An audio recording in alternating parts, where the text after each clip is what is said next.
Well, hello, regular Drews. Hello, everyone. Welcome to episode 67. We're going to be discussing number 23 of the original mystery stories, The Mystery of the Tolling Bell. Well, aren't you a regular Nancy Drew? I learned that from the Nancy Drew detective. Okay, go. You think you can follow the clues and solve the case of the missing condiment, Nancy Drew? Because I've read every Nancy Drew mystery ever written. Nancy, please tell me you're joking. Wow, you suck at this Nancy Drew stuff. You should get a new hobby. My name is Carson Drew, and this is my assistant, Nancy. Nancy Drew. It's curtains for you, Miss Drew. Nancy Drew strikes again. A regular Nancy Drew.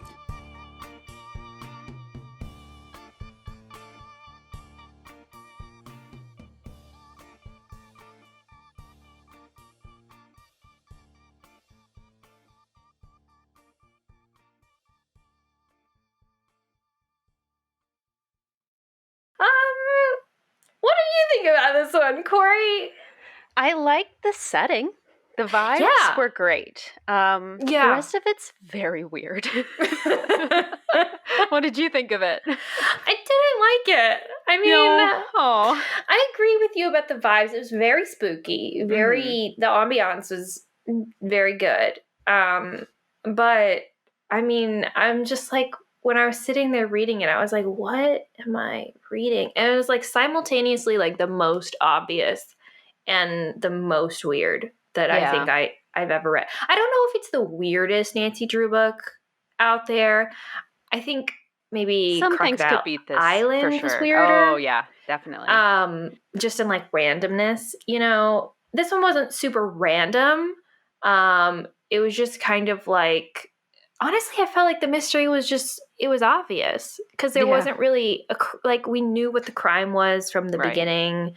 We like knew who the villain was from the beginning. Essentially, we just didn't know really how they were related to this other mystery that Nancy was investigating. So I wasn't really like confused because I've obviously read a million of these, and so I know the structure. So I know that that dude is related to the rest of this. I just don't know how yet. And honestly, like the way that like you get there is just like super boring. Yeah. Just like, I don't. And then there's all these like weird aside things and this AH and the bell. Like, what does that even matter? It doesn't matter at all. And like, why are we like hating on little people so much? Oh, I know. That was really bizarre.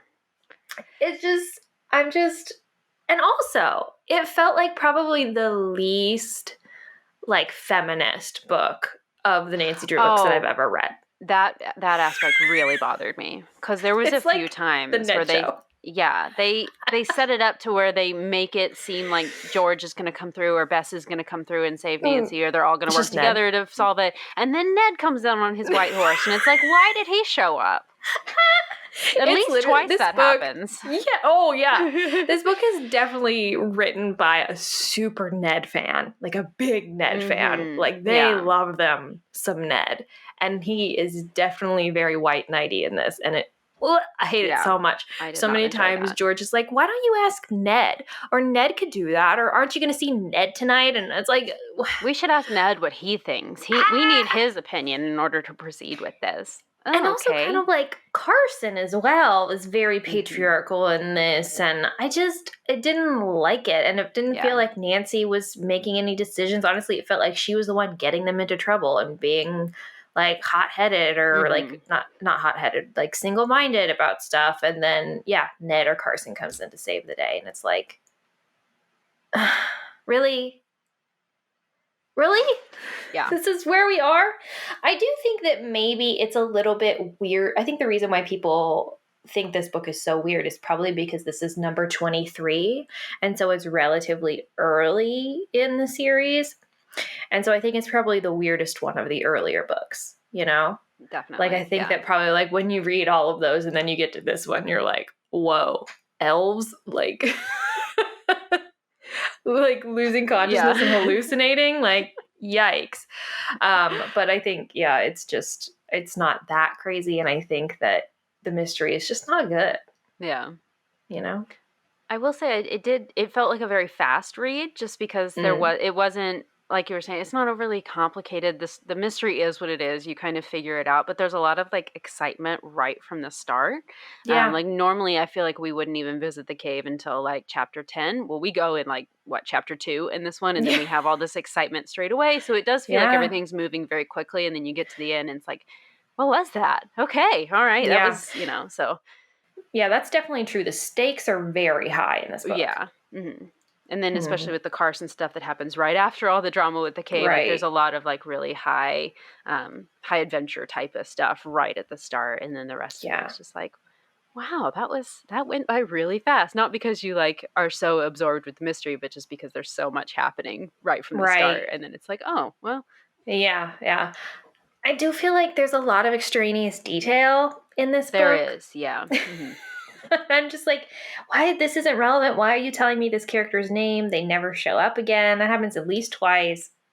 And like, just like details about people's lives that it's like, clearly there's more to this that we're not getting, or like, was this in an earlier draft or something? Yeah. And I just, So I feel like it could have been a much longer book. And I know obviously it couldn't have been because the original texts were 25 chapters and couldn't be longer than that. And the revised text couldn't be longer than 20 chapters. So I know it couldn't have been longer for Nancy Drew.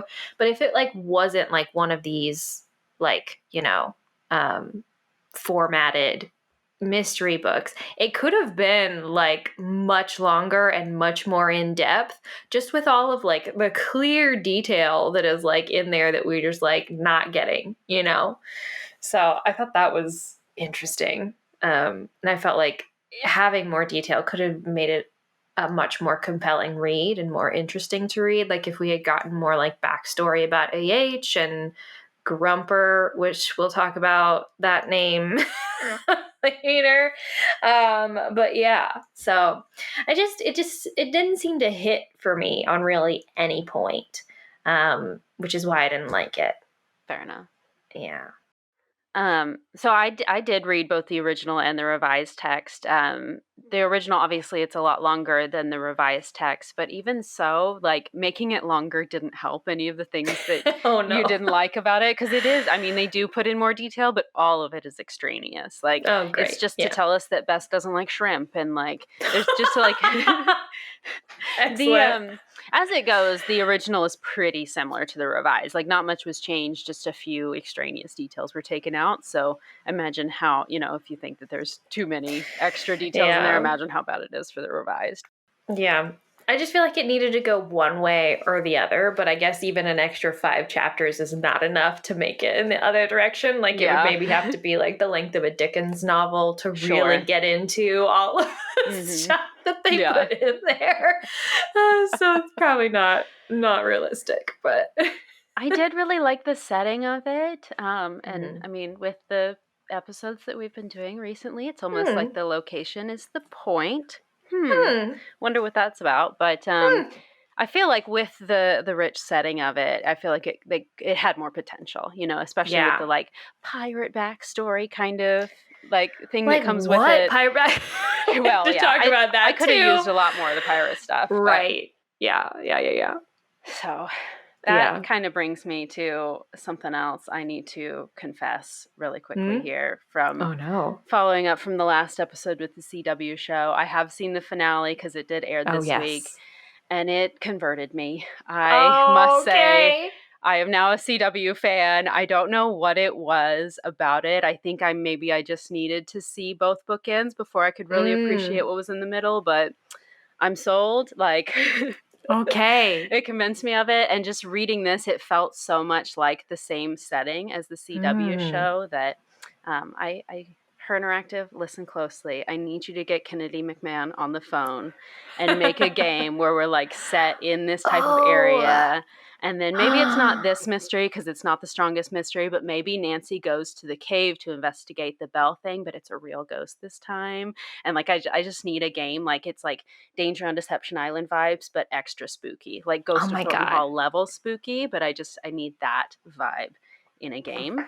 What if Her Interactive started making Nancy Drew games based off the CW show. Exactly. That's what I need. Even if it's just like a one-off, they just do one thing. Like I'm so like I see the vision of the show now, and I love the spooky aspect of it.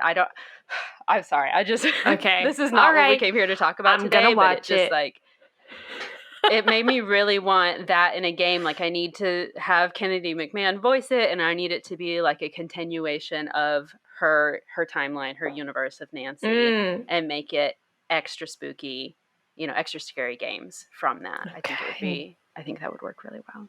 Yeah, like a Nancy Drew that's more horror. And you can even see how they kind of were leaning that direction with Midnight in Salem. It's definitely very, very spooky.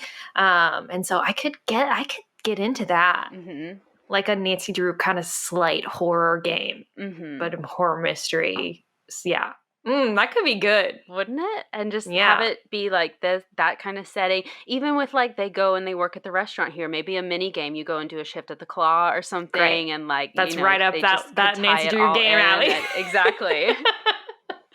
So more than anything, that's what this book made me think about while I was reading it. Not so much actually enjoying the mystery, but just made me think of how much the CW show would be perfect for this exact type of setting. So. Anyway, that is not what we came here to talk about today, but... No. We came here to talk about Mystery of the Tolling Bell, and my God, what we have to talk about. Do you want to try attempt 3 words? Boats? I don't know. Boating. It's definitely boating. Boating is one of the words, because every day these girls are in a boat. Yeah. Every single day.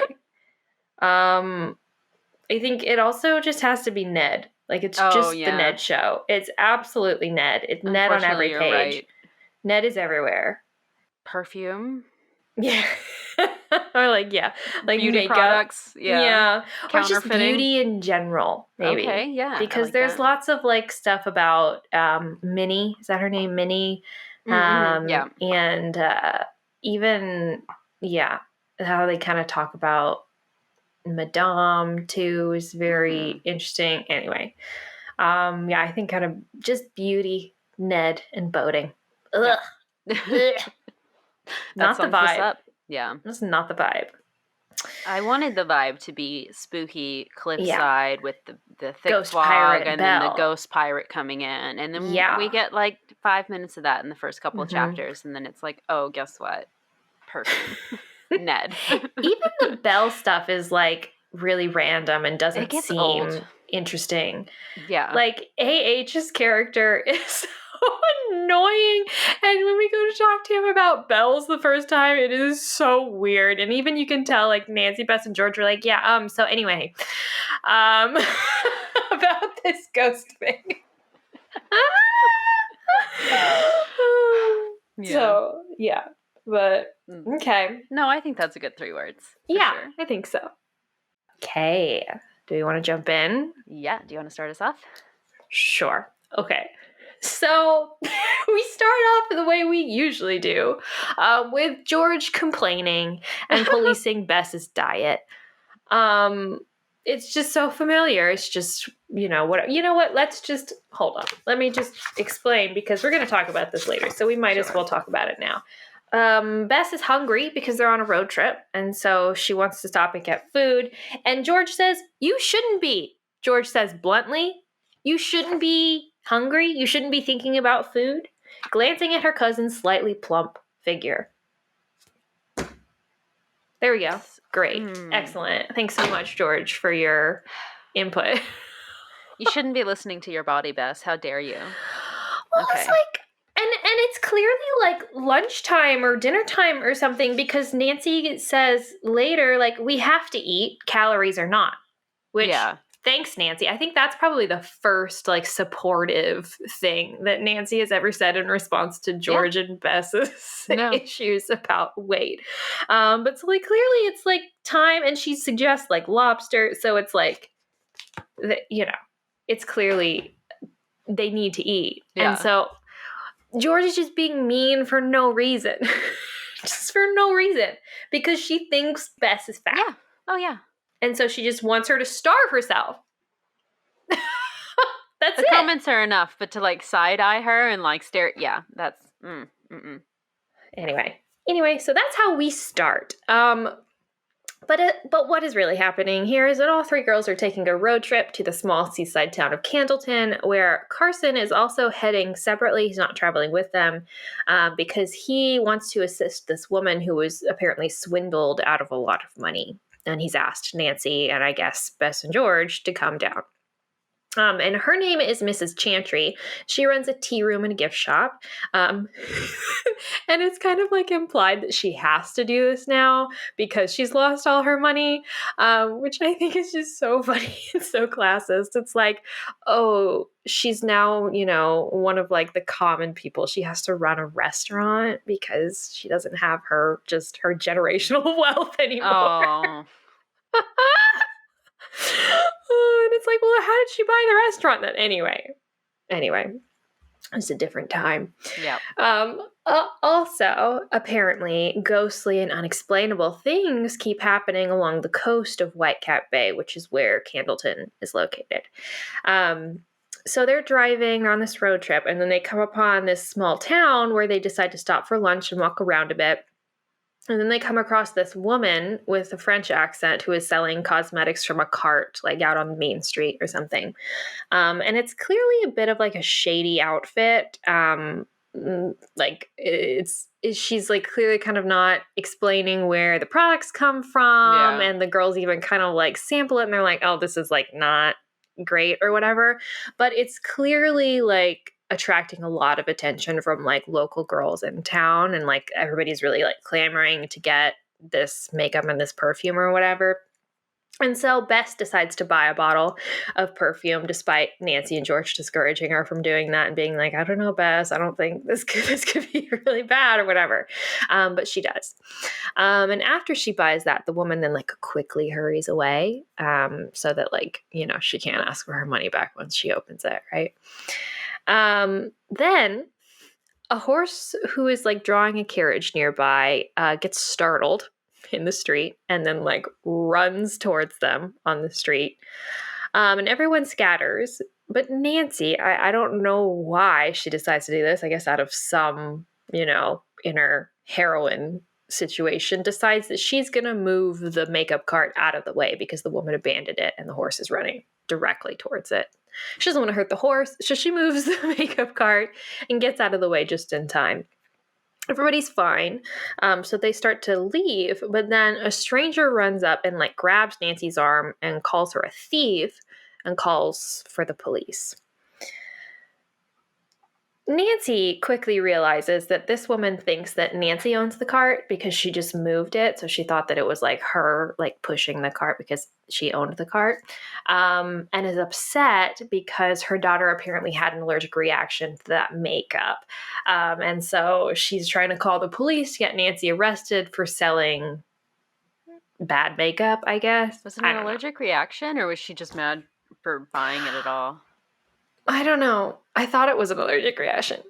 I thought it was just the mom thought it was like ugly and like poor quality makeup, and she's like, "You stole her money because you shouldn't have been charging $5 for this. That's too much." I think she said something about like her face being like red or something. But maybe I thought that was an allergic reaction, but maybe she just meant that like she looked terrible with it on her face. It's funny. Oh, it could have been whatever. Oh well. She's mad. And Nancy's trying to explain, like, no, I don't own that cart. Like, I was just moving it or whatever. She doesn't believe her. And then the police come over. But, like, thanks to, like, this random dude, literally some random guy who we even learn is, like, a professor. We learn his name and everything. He, like, vouches for Nancy because he saw the whole thing. And so because he says so, they let her go. And then even the woman is like, oh, I must have been mistaken. And if a man says so, then I have to accept that. Seriously, even though Bess and George are literally right there being like, no, we know what happened. Nobody believes them until a random man of somewhat authority, because he's a professor, is like, oh, I saw everything. Anyway, so the girls leave. They head to Mrs. Chantry's house. And Carson hasn't arrived yet. And Mrs. Chantry isn't even at her house. She's at her tea shop. So the girls head straight there. Okay, this tea shop is named the Salsindi shop. What a terrible name. But the girls say it's, like, clever. That it, like, means something. Yeah. They think it's this great name. Mm-hmm. What is it supposed to mean something? Like, is this a play on words that I don't understand? I think it's just not as cute as they think it is. I think it's just they're just wrong. Yeah. They seem to, like, say that it has something to do with, like, the seaside, and so Salsindi, I guess C is kind of in there, but then where's all said sand? It's sandwiches, salads, and dandy tarts is the reason that it's that. Oh! So I don't know if it's salsandi or salsindi. Or like like salad sandwiches. Sandy. Sandy. Mm-hmm. Okay, that makes so much more sense. I was like, I don't get it. I mean, even if you do get it, it's like, okay, it's just a mashup of 3 words that are fine together. Hey, listen, we like 3 words around here. We do like 3 words. It's fine. It's not funny. It's not the cutest thing in the world, but it's whatever. Yeah. Oh well. So anyway, they go to the South Sandy, and it's crowded and busy. And then they ask a waitress inside, and she says, like, yeah, 2 of like our waitresses didn't show up today, so everything is crazy. And Mrs. Chantry is back in the kitchen. So they go back into the kitchen and talk to her and basically like immediately offer their assistance because clearly she is in the weeds. And she gratefully accepts, and then they just start to wait tables. Apparently, they have a lot of experience doing this. Nancy even they've been working at the Claw all this time. I mean... But I'm sorry, like, when have these girls actually waited tables in the mystery series? Like, mystery stories? Never in their lives have they waited tables. These girls have never worked an hour. But clearly they're very good at it. So they wait tables. I think George helps Mrs. Chantry in the back making salads or something. It's wild. Anyway, so Nancy's waiting tables. And she ends up waiting on a man with white hair and spectacles who tells her that he's new in town and he's looking for something called a Paul Revere bell. Apparently, there are these bells that Paul Revere made. I didn't know Paul Revere made bells. Yeah, I didn't either. Actually, I don't even... Let's look that up. Let's see if that's real. Let's see. What do you know? He did make bells. It is real. Cool. Yeah, Revere bells were cast out of the bell foundry of Paul Revere. Starting in 1792 in Boston, he became known professionally for his foundries. Awesome. Okay, today I learned. You can't say that these books are all fluff. There's real life history in there. You just can never tell when it's real and when it's not. Right. So this guy's in town looking for this bell, and he asks Nancy about it, but Nancy is like, yeah, I'm also new in town, and I wouldn't know. I don't know anything about bells. And so he's like, okay. So he leaves. And as Nancy is clearing up his plate, a scrap of paper falls to the ground, and she picks it up to read it, and it says in French, whoever finds this may become enormously wealthy. In one of my XXX cast bells are embedded many jewels. Treasure? Sounds like treasure to me. Yeah, but also triple X bells. What is this, a pornographic bell? Yeah, I thought that as well. I was like, what? Live nude bells.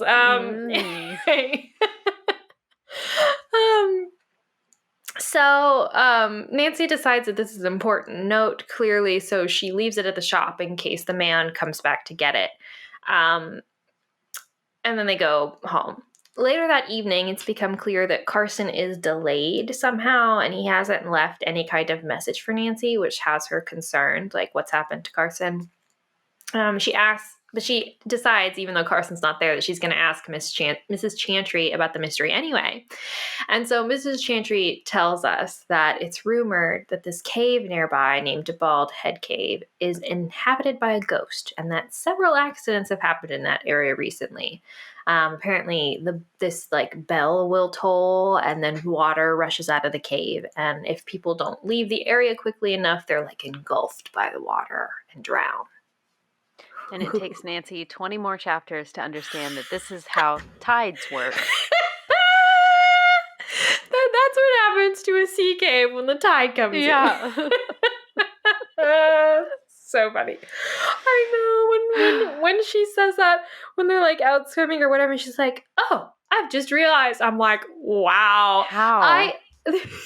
Especially when they go time it, they're like, Bess and George, note the time exactly to the minute. I have to know. And she's like, that's about when the tide comes in. I wonder if it's connected. So funny because it made me feel so stupid too, but the way that they talk about it makes it seem like it's like this weird, like it's a weird way that this happens, that it's like not just like the cave filling up with water, which is clearly just what's happening.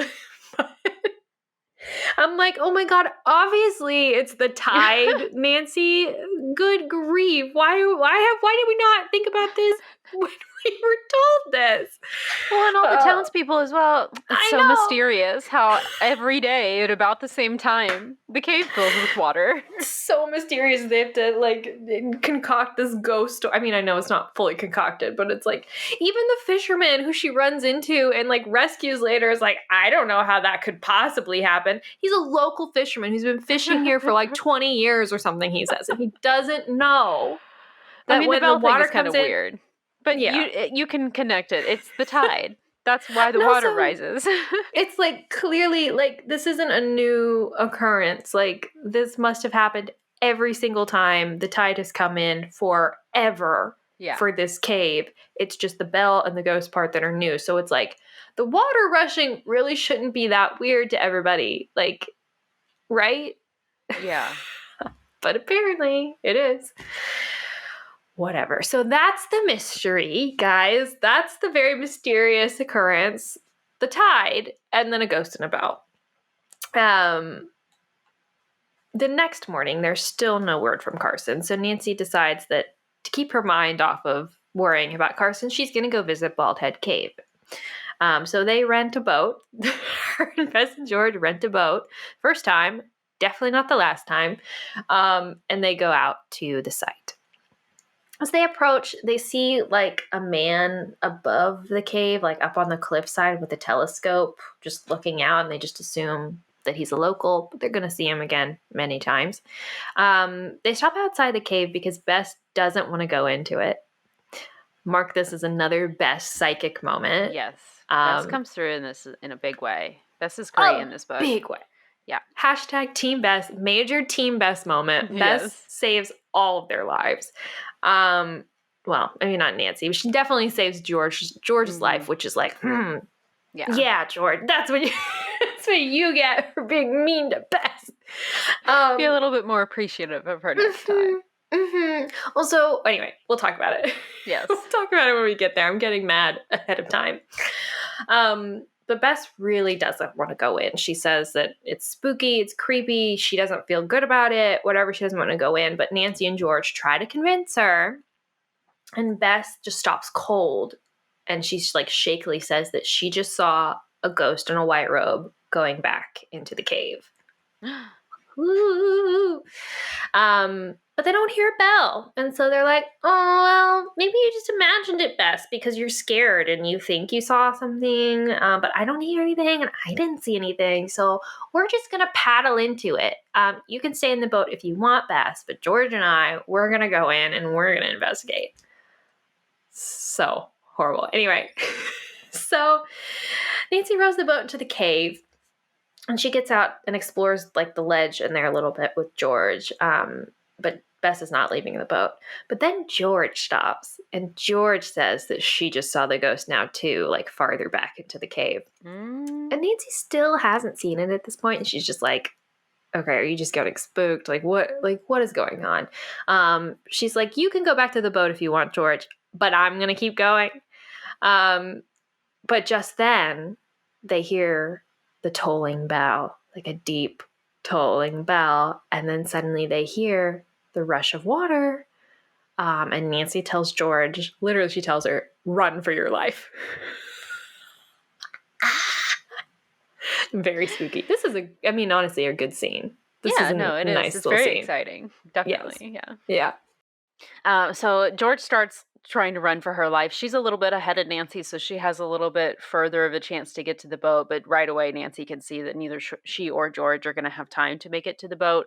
But Bess is still standing right there. So she's like, Bess, go, cast off, save yourself, get out of here. So Bess like realizes this is her chance to get out of there. So she does.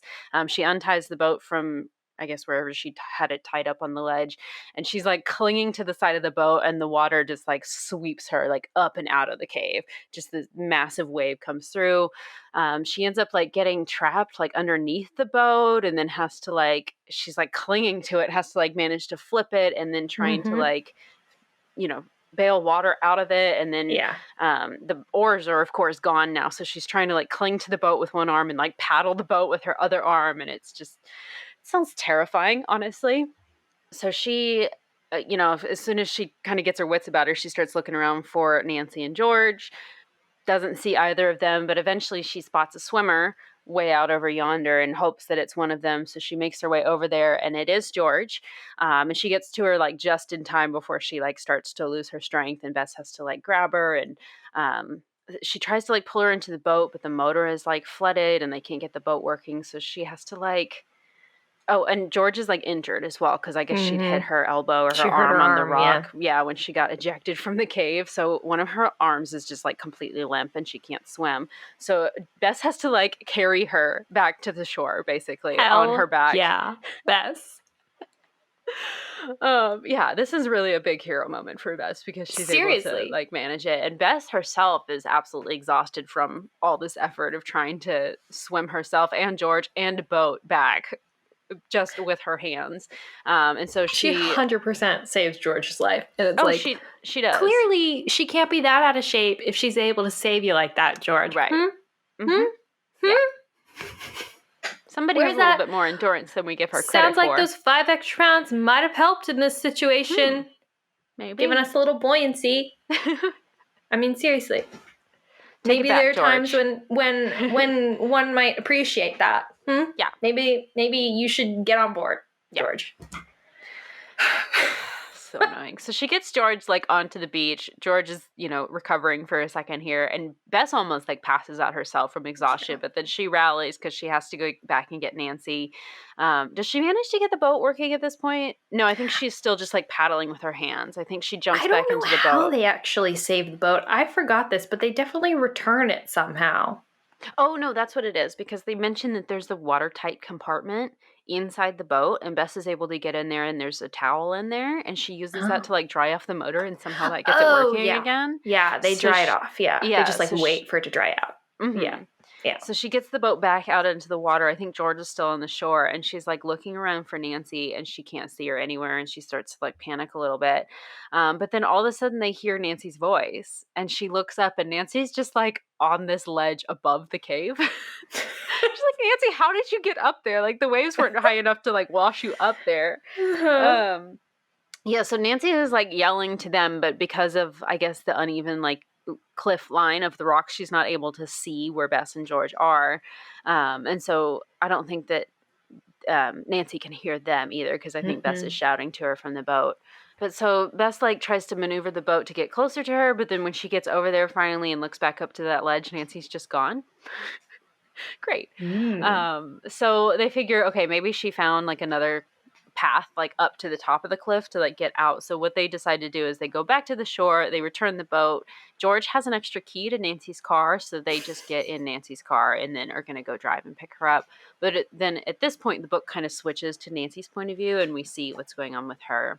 I hate when they do this, by the way. Really? They do it multiple times in this book, but every single time we like switch perspective, it's not the switching perspective that irritates me so much. It's the fact that we switch perspective, but then we like go back in time and we relive that with someone else's perspective. And it's so confusing. It's so jarring. It takes me directly out of the mystery. I'm like, I just give me one person's perspective and then the rest of the thing, like we can catch up in a way if we just have like good writing, but we don't. It's like they don't know another way to describe what has happened except to go back and just pretend that yes. Anyway. This is something that it was even worse in the original text because that's something that they cut was they did it even more often. Oh, God. Like swapping the views. And we get Ned's point of view like a little too much. Oh, God. Like, we don't need to know what Ned's up to for this part. He comes in and saves everybody. That's all we need to know. But yeah, now we're kind of seeing from Nancy's point of view here. Apparently the water, like, when she was thrown out of the cave, she was able to like pull herself up out of the water by grabbing onto these rocks, and then she couldn't find a way down, obviously, to get back to the beach, so she just went up. And then she goes all the way to the top of the cliff, and she's so exhausted by this point that she decides to just lie down, and she starts describing how, like, oh, it's so warm and sunny, and I'm just so tired, and my muscles are aching from all that swimming and climbing, and it's just like, it just kind of smells slightly sweet in this meadow, and she just starts to get really sleepy, and she decides to lay down.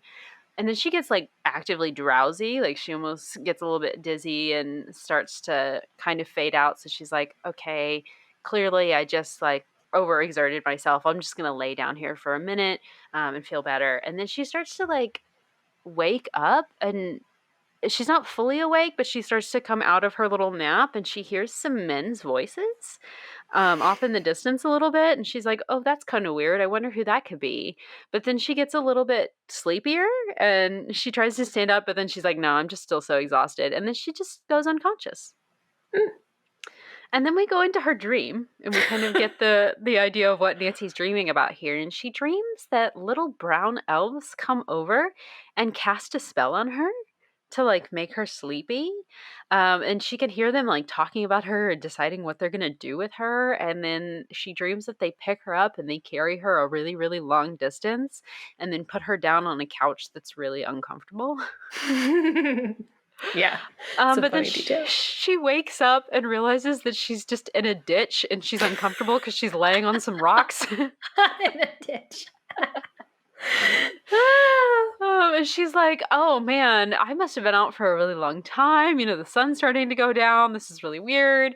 So she realizes I need to try to figure out what happened to Bess and George, because she still doesn't even know if they made it out okay. So she's trying to figure out where she even is right now. And so she just starts walking down the road, and I think she goes for like a mile or so. She's just walking, and finally she comes to this farmhouse. Farmhouse has a well outside, so she starts drinking from the well, and a woman comes out of the house at this point and is like, you poor thing, what's going on with you? You weren't at Bald Head Cliff, were you? And Nancy's like, oh, play it cool. What's Bald Head Cliff? And she's like, we don't have a phone here. You're going to have to keep walking to, like, there's like a dairy down the road. They have a phone. You can keep walking down there if you need to call someone.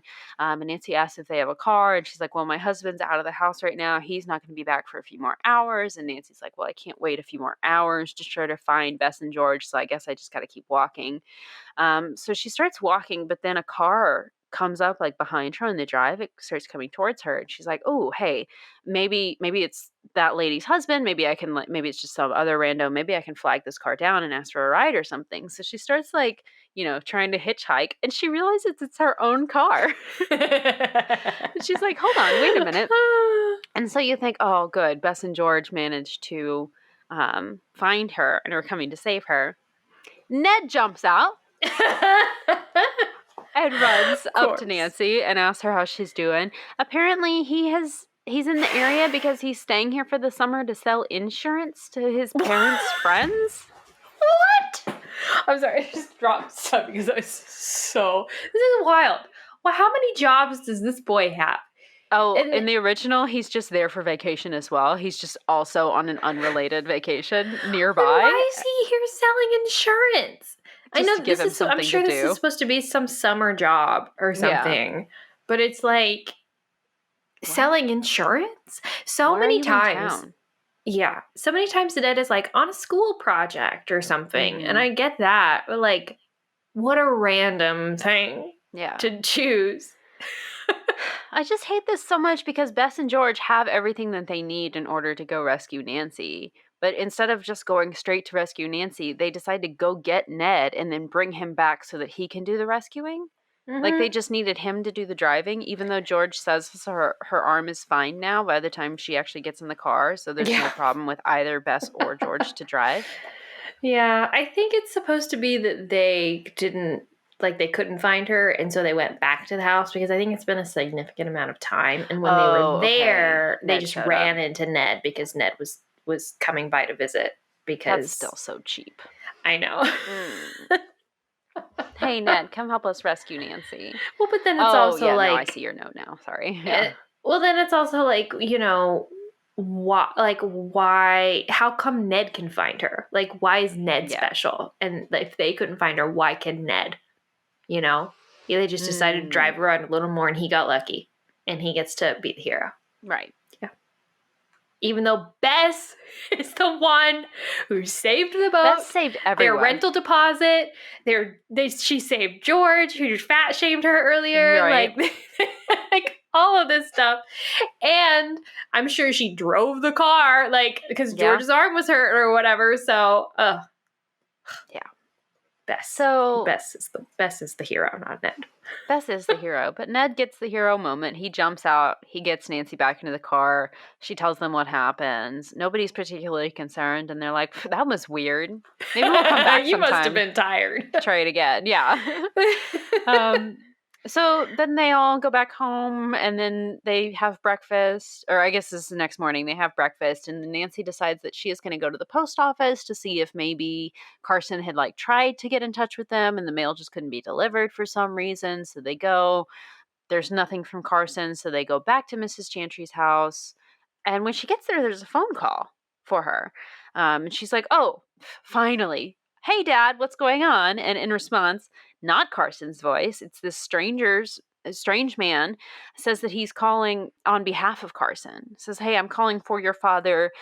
He would like you to come meet him at the Fisher's Cove Hotel this afternoon. Come alone." Okay. Great. That sounds like a hostage exchange, not a legitimate message from her father. Right. So Nancy, finally, her spidey senses start tingling here and tell her this could be a trick. But she's so worried about Carson, she can't not go on the chance that it's real. This is crazy. So funny because this is so funny. I never thought that this would have worked. No. Like, I was screaming, "Nancy, why would you go?" We have to talk about this. This is so funny. I've never seen this happen before in a Nancy Drew book that I can remember. But we'll have to talk about it when we get there because I don't want to spoil it because it's too good. So she decides she has to go just on the off chance that it is Carson. And Ned suggests, "Hey, if you're going to insist on going alone, let me at least follow you in my car. And then I'll just at least, be able to see what's going on just in case anything does happen." So they, thanks for your help, It's a smart Ned. suggestion, but I'm just irritated about it because I don't think Ned deserves it. Why can't they all go? Whatever. So they decide on this plan. They start to leave, and the phone rings again. George picks it up this time, and this time it's a woman's voice, and she sounds very agitated and says, "Has Nancy left for the Fisher's Cove Hotel yet?" And George is like, "No. Why?" And the lady's like, "Don't let her leave. Don't let her go." And then just hangs up the phone. Okay. Very strange. So even more, warning signals are going off in my head at this point. Yeah. So George tells Nancy this, and Nancy's like, "Whatever, I still have to go, obviously." So she gets to the hotel, and she's like gonna go talk to the person at the front desk, but somebody else is already there. So she decides to just like have a seat and wait. And as she's waiting, this little old woman like walks past her in the lobby. And Ned has followed Nancy in like 5 minutes later, and he's sitting across from her in the lobby, so it doesn't look like they're together. But Ned is watching this, and this woman just walks past Nancy and drops a note in her lap, and then just keeps walking and leaves. Very strange. So Nancy opens the note, and it says, "Your father is not here. You need to leave." Okay. So Nancy gets, she gets weird again about this. I don't remember if this happens in the revised or the original, but in the original, she does like go up the road, make a phone call, and then like comes back. I don't know. It's weird. And at that point, like Ned leaves and like gets lost. It's this whole thing. But then this other man comes out and asks for Nancy Drew, and she's like, "Yeah, I'm Nancy." And he says, I'm Dr. Warren. You need to come with me at once." And Nancy's like, "Hold on. Tell me what's going on first." And he's like, "Yeah, your father's really ill. You need to follow me upstairs. There's no time to wait. You have to come upstairs." And Nancy's like, "Hold on. How do I know that any of this is legitimate. If my father was actually ill, why didn't you take him to a hospital? And he's like, oh, no, your dad didn't want to be moved. This is what he wanted. And Nancy still doesn't believe him. So he's like, would it make you feel better if I had my identity verified at the front desk? And she's like, oh, yeah, I guess that would help. So the desk attendant is like, hi, what do you want? And he's like, would you please tell Miss Drew who I am? And he's like, yeah, you're Dr. Warren. Whatever, leave me alone. And it's just very weird. It's a weird scene. Yeah, and everyone's just acting really shady about this. Mm-hmm. And the doctor's like, oh, you believe me now, don't you? And Nancy's like, I guess. And he's like, well, I mean, if you don't want to see your dying father, that's on you then. And she's like, oh, well, fine. If you put it like that, then I'll follow you upstairs. So not waiting for Ned to come back, she just like goes upstairs with this strange man. He does kind of like manhandle her too. Like, yeah, at the very beginning, he like grabs her arm. He's like, you have to come with me right now. And she's like, dude, get your paws off me. Yeah. It's a very weird scene. So we do go upstairs and they lead to the door and he like just kind of stands aside and waits for her to go in first. And she's like, oh geez, this is really strange. We're about to get like, knocked over the head from behind and locked in this room or whatever. But then Nancy like goes in, the room's all dark. She goes in and she just hears like, oh, Nancy, you're here. And it is Carson. He's fine. I mean, he's not fine. He's ill in bed, but he's here. It's legitimately him. Shocking. Did not expect that. Has never happened in the history of Nancy Drew books ever that it hasn't been a trap. Right? So at this point, the doctor just starts acting normal again. He's just like, the shadiness just wears off and she's like, what happened? And he's like, yeah, we don't know how he got here. He just like showed up this afternoon in a taxi and the hotel people didn't know what to do. Like the maid found him in the parking lot or whatever. So we just brought him up to a room and he's just been in and out of consciousness all day. And then the most recent time that he was awake enough to talk, he asked for Nancy. So that's when we call you.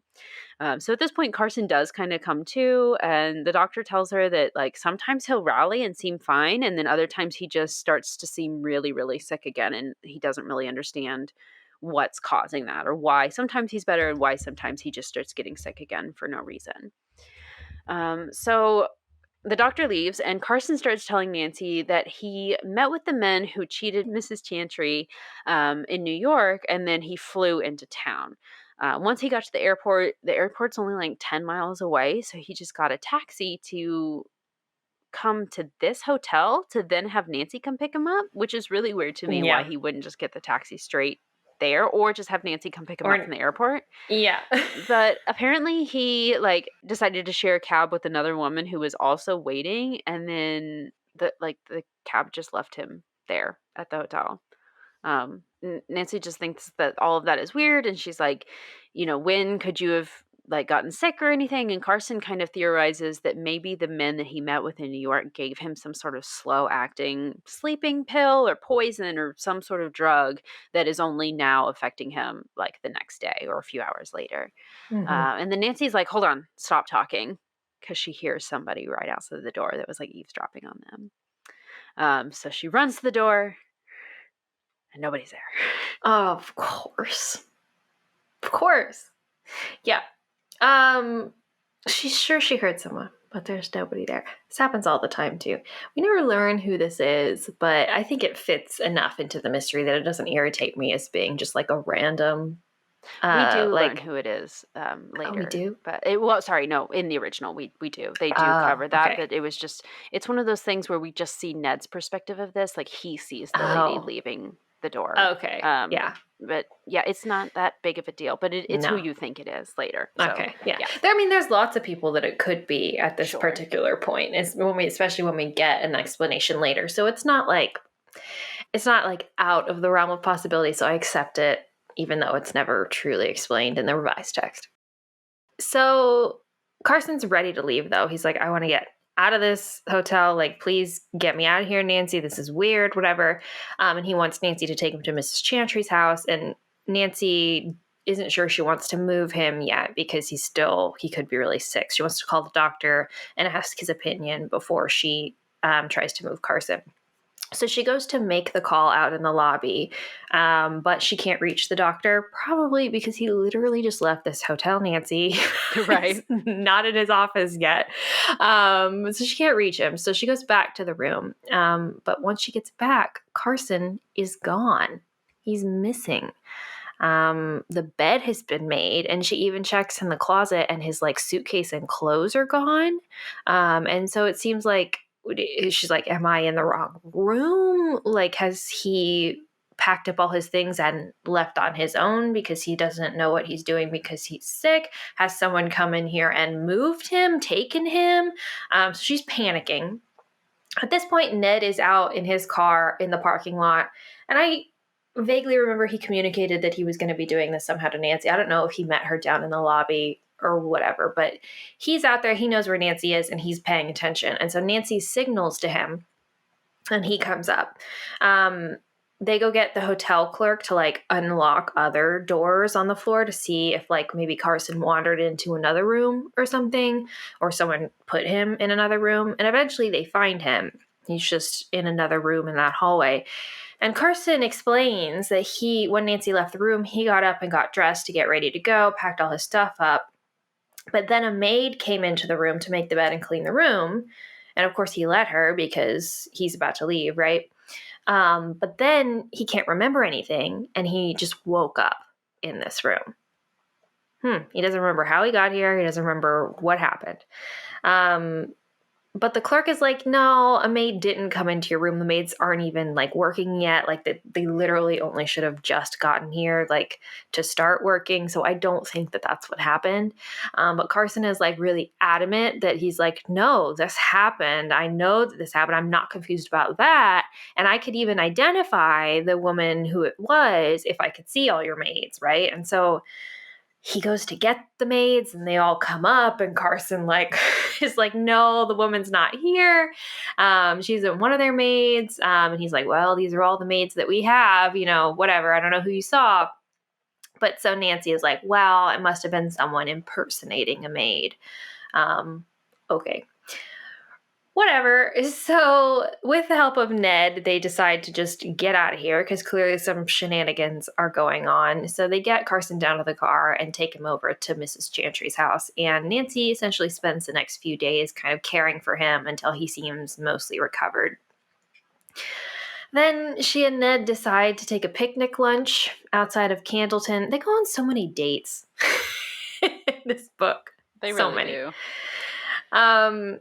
Anyway, they're picnicking, and then they see the woman with the perfume cart walking down the street. And Ned also seems to recognize her, but he can't place from where. But then they see her down the street, and she's arguing with this red-faced, stocky man. And at one point, the woman even points at Ned and Nancy. The man sitting next to her jerks her arm down, like, don't shut up. And then they scurry off and away toward the beach. Okay. Very weird. Very weird. After this, Ned takes Nancy to Mrs. Chantry's house, and he heads home wherever he's staying. I don't know. And now Nancy is just hanging out with Carson, who is still recovering, right? And he explains essentially what he was doing in New York and more of that story. So he tells us that a man named Harry Tyrox sold Mrs. Chantry bad stock. And so that's why Mrs. Chantry lost all her money, because she bought into this stock situation. And so Carson is afraid that she's never going to get her money back from this guy and his gang of sharp operators. And he tells Nancy that the only reason why he invited her down here was to bolster Mrs. Chantry's spirits. Okay. This is a lame reason. It is really lame. It's okay, thanks, Dad. I'm glad that that's what you think that I'm capable of. Not helping you get her money back, but just to cheer her up because you don't think that she's going to get her money back. That sucks.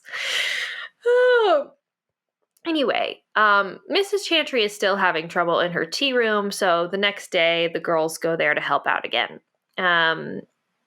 And it just so happens that the man who dropped that mysterious slip of paper comes by again that afternoon. Nancy overhears him say to the hostess that his name is Amos Hendrick. And he's like, yeah, no, I dropped a note here. Do you guys still have it? But Nancy goes to look for it, and it's not where they left it in the shop.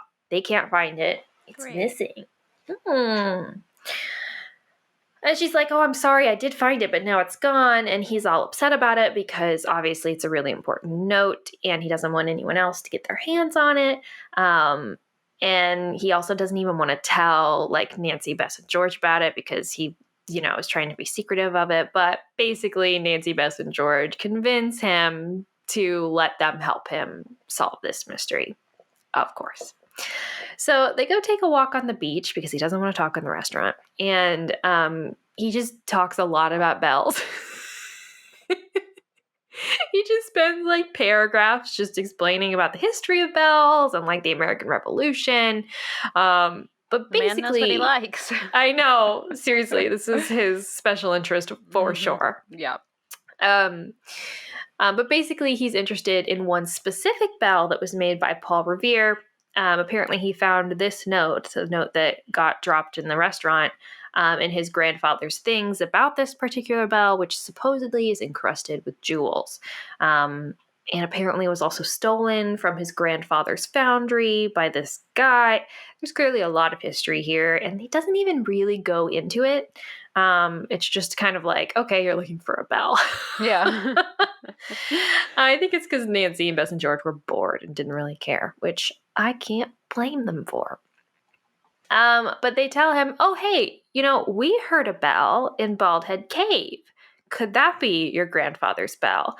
And he says he's heard about this bell, but he didn't think that it was like a real thing, right? So he didn't believe that it existed, that it was just like a ghost story or whatever.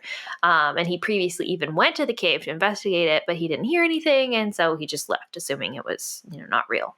But the girls assure him, no, we were out there and we heard a bell. So they decide to meet up the next day to take a boat out to the cave and show him, basically. So they row out there the next day, or I guess motor out there, whatever. I assume it's a motorboat. And at first they don't hear anything. But then, after a while of waiting, they hear the ghostly bell toll. And Amos, who goes by A.H., because he doesn't like his first or last name, I guess. Yeah. He goes by A.H. He gets overexcited and starts to row towards the cave. He grabs the oars and takes off towards the cave, even though the girls are like, no. This man is feral for his bells. They even warn him that they tell him what happened last time, and he's like, yeah, I get you girls, but once a bell starts ringing, there's no telling what I'm gonna do. He's what? He's like, okay. I mean, just you hear a bell toll and it just takes over in your brain and you can do nothing but get to that bell, even if it means risking your life. My God. What? He has to get to the bell. It's the bells make him go into a fugue state. Yeah. And all he can think is bells. It's his drug of choice. That's hilarious. Dong. Dong.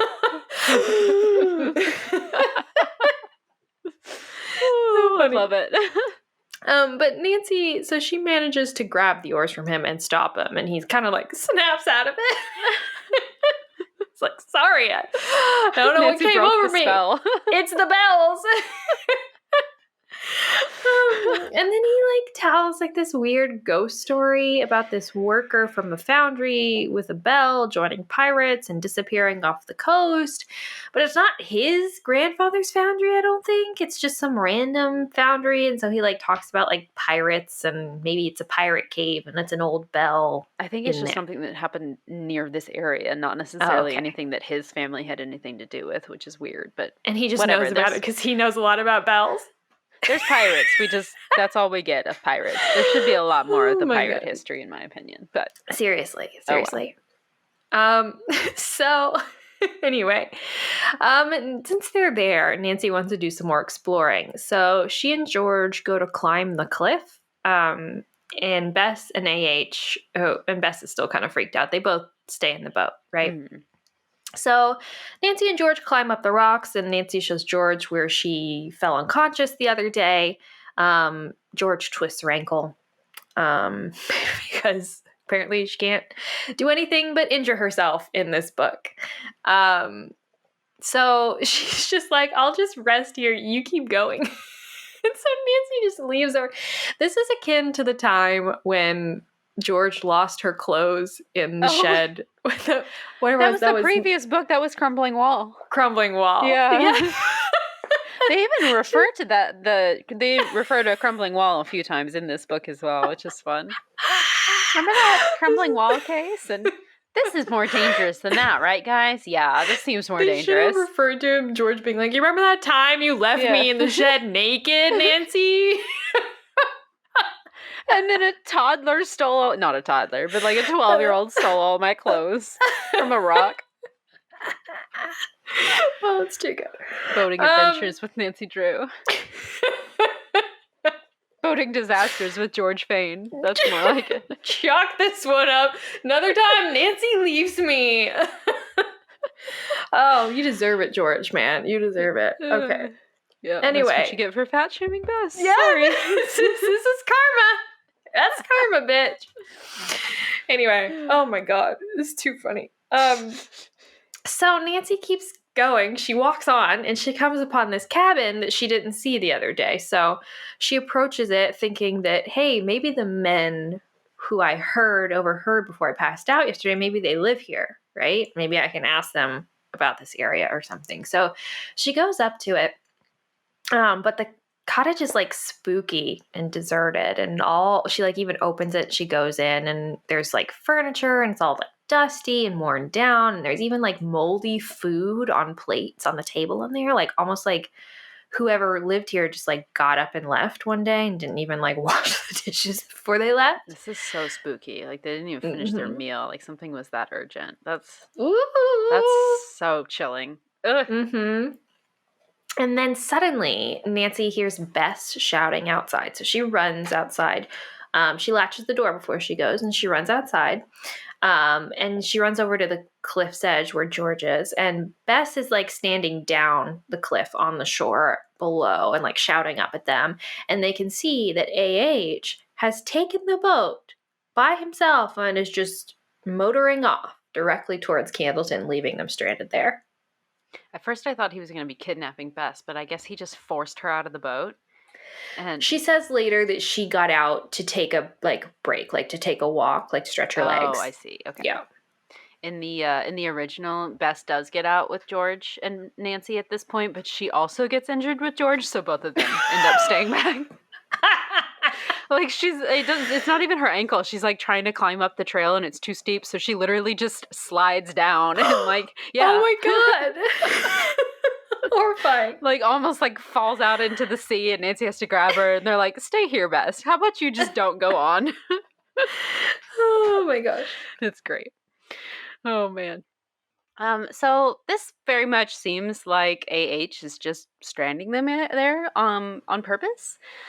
So this puts them in a pretty bad spot here. There's no other boats nearby. The nearest inhabited house is the same one that Nancy had stopped at the other day when she'd asked about using the phone. And George's ankle is hurt, and also Bess may or may not be injured depending on which version you're reading. But Nancy decides that she is at least going to take George and help her walk back down to where Bess is standing on the beach so that at least George isn't alone. And then she's going to go off and look for help. When we get down there, Bess tells us that this is where you were saying that. Bess got out of the boat to stretch her legs and then A.H. just took off while she was out of the boat. So she leaves Bess and George there, and then she goes back up the cliff edge and sees the cabin again. But this time, the front door is just like flapping open in the wind. And Nancy's like, that's really weird because I'm like 1,000% sure that I latched that. So let me just go over and just make sure that like the latch isn't broken. I'll just reclose the door. No big deal, right? So she goes up and then she sees out of the corner of her eye a shadow just like flit around the corner of the house and disappear. Spooky. So she's like, wow, maybe there was somebody here and I just missed them the first time. So she goes up to the door and she knocks. No answer still. She waits a second, knocks, nothing. So she just, all right, weird. Latches the door again and then she kind of moves on. She kind of thinks though, like, no, the latch on this, it's not broken and the wind isn't nearly as strong as it would need to be right now in order for the wind to have just opened it on its own. So that's very strange. But she brushes it off and she just starts walking in the direction of Candleton. She comes back upon that farmhouse that we'd stopped at.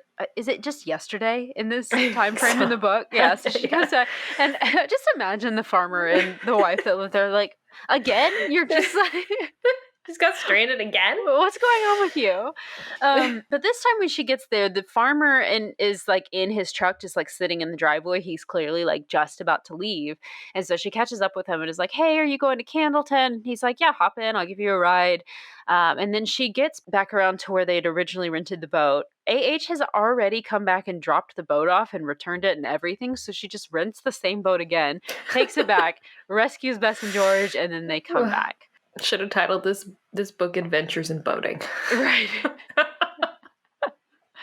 Bess and George tell her that while they were waiting for her, they didn't ever hear the bell. They never saw the ghost.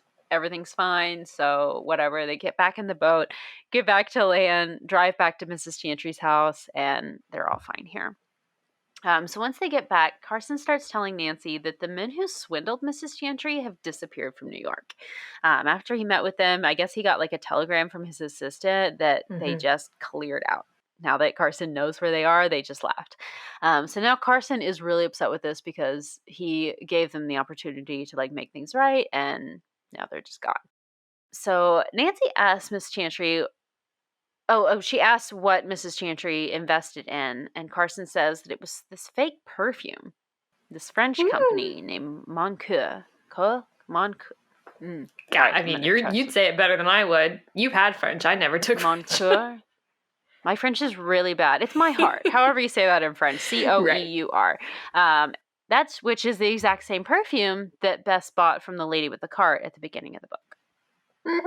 So immediately alarm bells go off in Nancy's head and she's like, hold on, is this not the same stuff? And so she starts telling him about the car and then the woman that was, driving the car and then the man that she saw yelling, who was yelling at the woman with the cart. And Carson says, hold on, describe that man that you're talking about. And she does. And he goes, that sounds exactly like Harry Tyrox, who was one of the men that he was meeting with in New York. Alrighty. So at this point, Ned drives up and hears them talking and realizes that he remembers where he recognizes that woman from now. He saw that perfume lady at the hotel where Carson had been. Or I guess it's been a couple days now because he's recovering and everything. But while Nancy was upstairs with Carson and then Ned didn't see her go, what happened was Ned had gone looking for Nancy and this woman had come out and been like, oh, if you're looking for that girl, she left already. She's not in there anymore. So Ned, he believed her and goes out. And that's why he was waiting in the car when Nancy eventually signaled to him and came up and everything. So rather than waiting in the lobby where he had been originally. So that's why he recognized her, was because she had tried to get him to leave and throw him off the trail. So they decided that they're going to go around and drive around and see if they could just find her around town. Maybe she's just out with her cart right now. So they do this, but no luck. So they decide to go on a date again. They have to go to dinner. And then afterwards, they decide to go back to the Fisher's Cove Hotel. They talk to the desk clerk, who is not very nice to them. He's very uncooperative. And they say they don't really get any information out of this. So they call Carson. And Carson suggests that they get a plainclothes police officer to stake out the hotel. Carson decides to arrange this. So whatever. Great. End of the night now, and then the next day they decide to go on a plan first, but Nancy says first we have to go to church service. So they go to church, and then now that that's done, now they can resume the mystery. They drive all around different small towns in the area and are hoping that maybe just the woman has gone to another town in the area. Again, this no is luck. Insane. What a lead to just spend your entire day on. I know. Driving around. Right. Finally, though, they stop in front of a drugstore where they see Moncoeur products are just being advertised in the window. And Nancy's like, oh, I wonder if I should tell them, hey, you're selling crappy stuff. Yeah. And Ned's like, No, it might just be that the woman with the cart, Madame, is selling the crappy stuff. But really it could be a legitimate company and she's just making fake products of that. They could just have the real stuff. So Nancy's like, oh, I know what I'll do. I'll just buy some and then we can get a chemist to like compare it to the stuff that Bess bought and then like real perfume as well. So Ned says that he has a friend from Emerson who can do this and just has access to a lab that can do this. So he assures Nancy that the results will be accurate if we use his friend. So we send everything to him. And then also that guy has a friend and all three of the guys, Ned, and the two people are going to be dates. And the six of them are going to go on a double date to a yacht club dance. Triple date.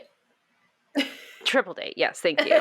A triple date. And Bess and George aren't ever asked if they want to do this. Just Nancy just agrees for them. It's like, yeah, Bess and George will go on a date with your weird friends from Emerson. Sure.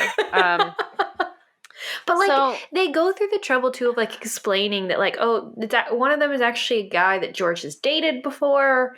So and they know each other, so it's fine. And then the other guy is a chemist, so Bess will like that, I guess. Yeah. What the hell? Great. So yeah, so they go to the yacht club dance.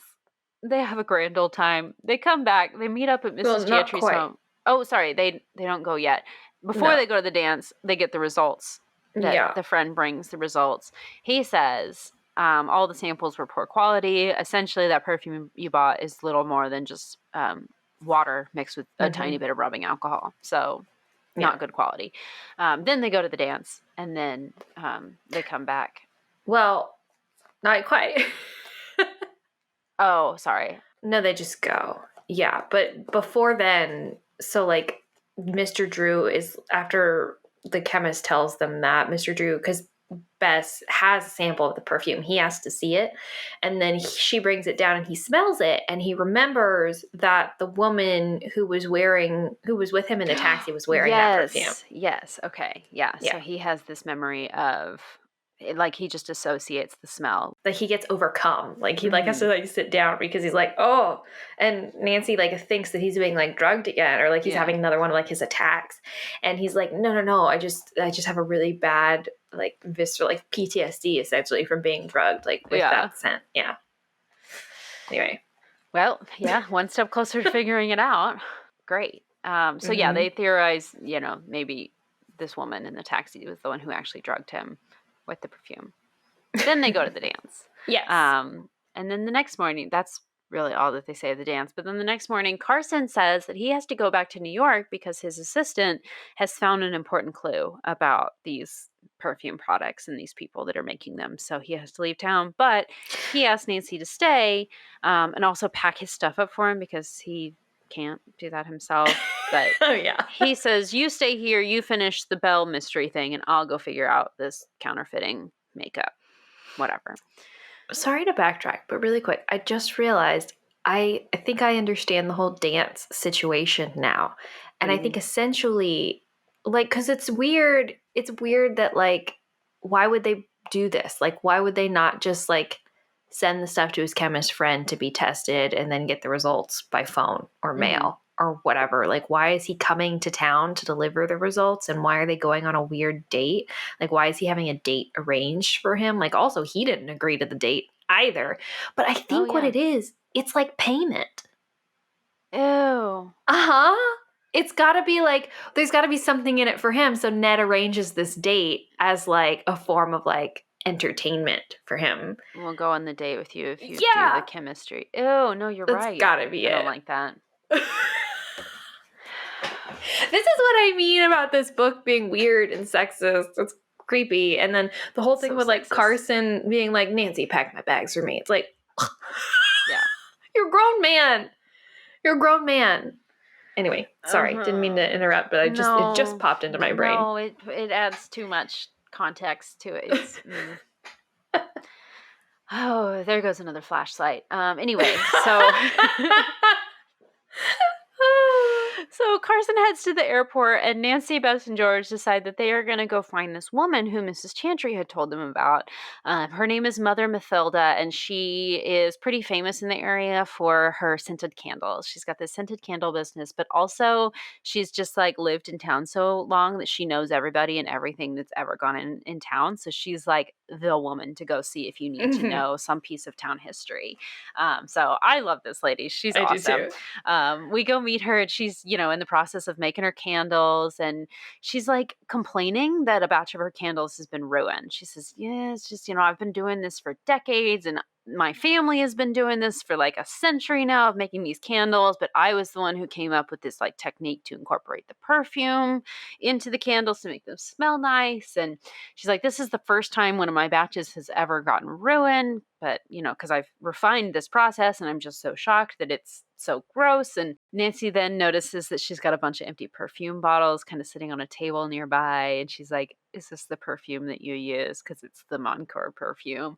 And she's like, yeah, I bought that from this great lady that just came to town. So it's all the rage in France right now. So I thought, how could this not be it? And Nancy's like, well, that's probably because it's mostly water and rubbing alcohol that you're putting in your candles there. Just FYI, this is a fake. I'm working on it, but yeah, just know that this is not a good operation here. And Mother Mathilda is shocked by this because, maybe this is just a bad batch or something, because Montclair is a reputable brand. And Nancy's like, oh, I didn't know that. Is it like legitimately a brand? And then these people are just like knocking it off of like the real stuff from France. And Mother Mathilda is like, oh, well, no, because I met the guy and he showed me all these testimonials from France and how the stock is doing really well in New York right now. And so I bought a bunch of stock in the company. And Nancy's like, hold on, you also bought stock like Mrs. Chantry did? And she's like, yeah, we all did. And Nancy's like, what? Who are we all? And she starts listing off like all of her neighbors, all of her friends. She's like, oh, and so down the street, like bought, used all of her savings to buy this. And so like these people bought and these people bought. And she's just like going down the list. And Nancy's like, oh no, great. All these other victims that I'm going to have to like go help them as well. So Nancy explains to her, this is fraud. You've been swindled. There is no stock. I'm sorry. Bess and George buy a bunch of her candles to cheer her up. Apparently the candles are really nice or something, the ones that actually did turn out well. So they buy a bunch of candles. Yeah. And then they ask her, because, this is the reason they've come, is for the gossip, right? So Nancy's like, who is up in that cottage up on the top of Bald Head Cliff? And she's like, oh, that was the old McGuire family. And Nancy's like, well, what happened to make them leave so sudden? And she's like, well, I wouldn't call it sudden unless you mean dying is sudden for somebody who's really elderly. And Nancy's like, wait, what? And she's like, yeah, no, old Grandpa McGuire and old Grandma, they died, and obviously they are gone now, but they left the house to the son, and for some reason I thought the son and his wife were still there, but maybe they moved and I just didn't hear about it. And she tells us a little bit more. She says that old Grandpa McGuire used to sit on his porch with a telescope, and he would watch for fishermen returning from sea. And whenever he'd see them, he'd like run into town and tell everyone, and then everybody would like come and be there to greet them when they got back, I guess, or whatever, which is kind of cool. But yeah, so supposedly the son is still living there or had just like decided to move off or something. So there was no like catastrophic event that made them go in the middle of their meal, which is kind of strange. Mm-hmm. So they head home now, and the girls theorize that maybe the man with the telescope up there, maybe it's just like some guy with a telescope, because Nancy doesn't remember seeing a telescope inside the cabin when she was looking around. So she's like, maybe it was AH. This is so random and so weird. Why on earth would it be AH? What does AH have to do with the McGuires, and why would he have their telescope? Well, he's been acting shady, like abandoning them on the cliffside, so maybe he's up to something that we don't know about, so... Mm-hmm. Nancy thinks that maybe when he saw me approach the cottage the second time, he like thought she'd discover something that she shouldn't. So maybe that's why he went off with the boat to like distract her from getting any closer to the cottage. So that's like their theory. And so they go to try to like track him down, but Nancy like never asked him where he's staying or anything, so they can't find him. So then they go back to Mrs. Chantry's house, and she's like, oh, I'm so busy at the sandwich shop today. Could you go pick up some berries for me? Because I don't have time.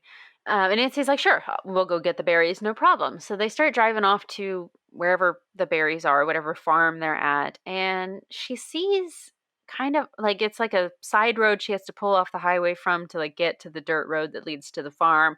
And as she's turning, she sees a car that's parked off to the side, just pulled over on the side of the road. And there's two men just standing there, just having a conversation, or maybe they're arguing or whatever.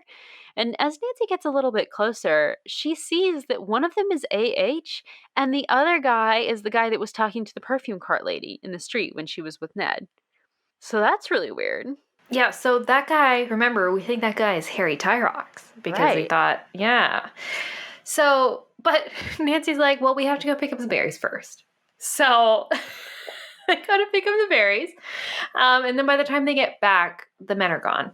Go figure. Not like we couldn't see that coming. So, but then they like go out on the cliff because I guess they're over in like the farms area where they were, which is near Bald Head Cliff. And they, or whatever that cliff's, I don't know, whatever. They see Bald Head AH. Cliff, you're right. Yeah. In a boat sailing towards Candleton. So Nancy's like, aha, let's go intercept him. So they go and drive to the docks where they think he's rented the boat from, and they manage to catch him. And they're like, dude, what the heck?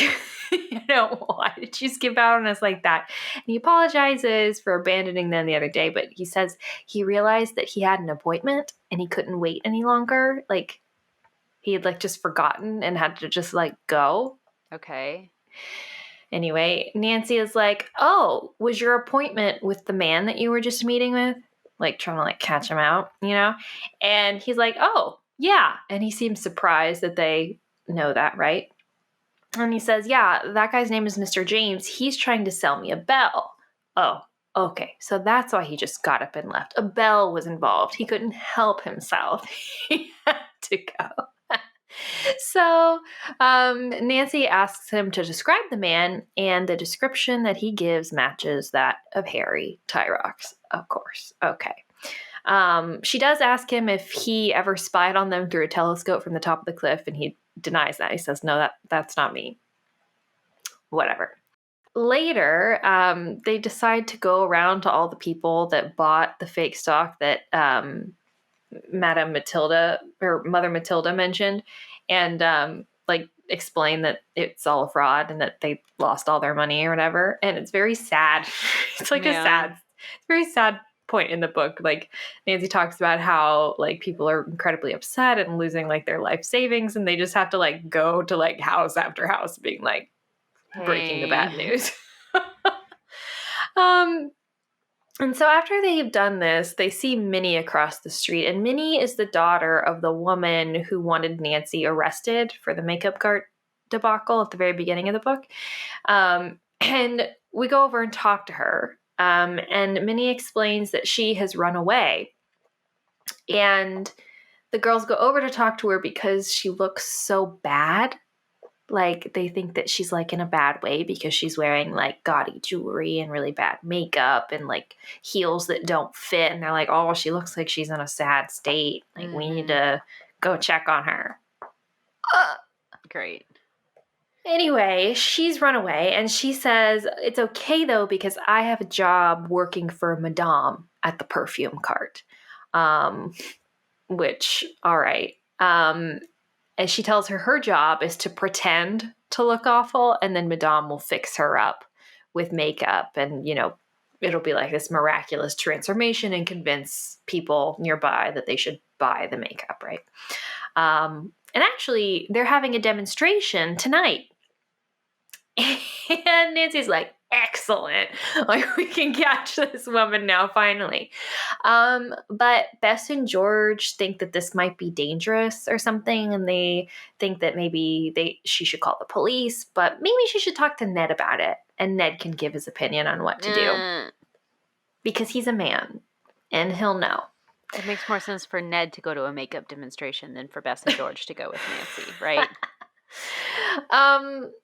So Nancy has a date with him that night anyway, and on that date she asks him if he thinks that they should have the police there in case to like capture Madame or whatever, and he's like, oh no, I'll be there, I'll show up, I can handle it. Thanks, Ned. Thank you. That's so how reassuring. I wish he would have his ass handed to him. How I wish he would get beaten up by Harry Tyrops. Unfortunately. They show up that night, the next night, it must be that night. That night. Yeah. To the demonstration where Minnie said it would be. But Madame never shows up with the makeup cart. And Minnie is clearly upset about it because she's like, oh, like, this is my job. Like, clearly, like, I'm not getting paid, whatever. And Nancy kind of goes over to her and, like, pretends to be all, like, concerned, like, oh, like, where is she? Like, what's going on? I wanted to see your transformation or whatever. Yeah. And Minnie basically says, like, oh, no, it's just a mistake. Like, she must be delayed. She must still be at home. I'm sure this is just a temporary thing. My job is legit, right? And Nancy is like, oh, do you know where she lives? Like, maybe we can go check on her. Maybe something happened to her, right? Even though Nancy knows that she's just not shown up, right? And she's like, yeah, I have her address. Let's go. And Nancy's like, excellent. Perfect. So they drive over to the address that Madame gave Minnie, and it's a fake one. Madame does not live there. She never lived there. Or some other people live there who aren't even there right now. It's like their vacation home or something. And Minnie is, like, devastated, right? Because she's been fooled and she realizes that at this point she doesn't have any money left. She doesn't know what she's going to do. And so Nancy essentially convinces her to let them drive her home to her parents' house. And so they do, and her parents are very happy to see her, and they thank Nancy, and then they leave Minnie there. And even Ned praises Nancy as well. But this makes me so mad. This pisses me off so much. Nope. No. Well, it's also just, like, even the fact that, like, it's like Nancy tries to be, like, humble about it and be like, oh, no, I just gave the girl a ride or whatever. But Ned's like, you helped a young woman or whatever. And, and it's like, no, she didn't. She used Minnie so badly. Like earlier in the day, she was out on the street alone. She was admitted to being a runaway. Nancy could have convinced her to go home at that point, but specifically chose not to because she knew about the demonstration that night that would solve her case. So she waits. And who knows what could happen to Minnie in that time. She clearly doesn't have a very realistic view of the world. So she could have gotten into some kind of trouble.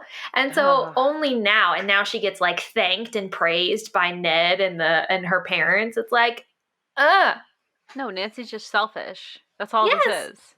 And it's not like she's, like, trying to be humble to, like, because she knows this, she actually knows that she's an icky person. She's trying to be humble, and then she gets convinced that she did do a good thing.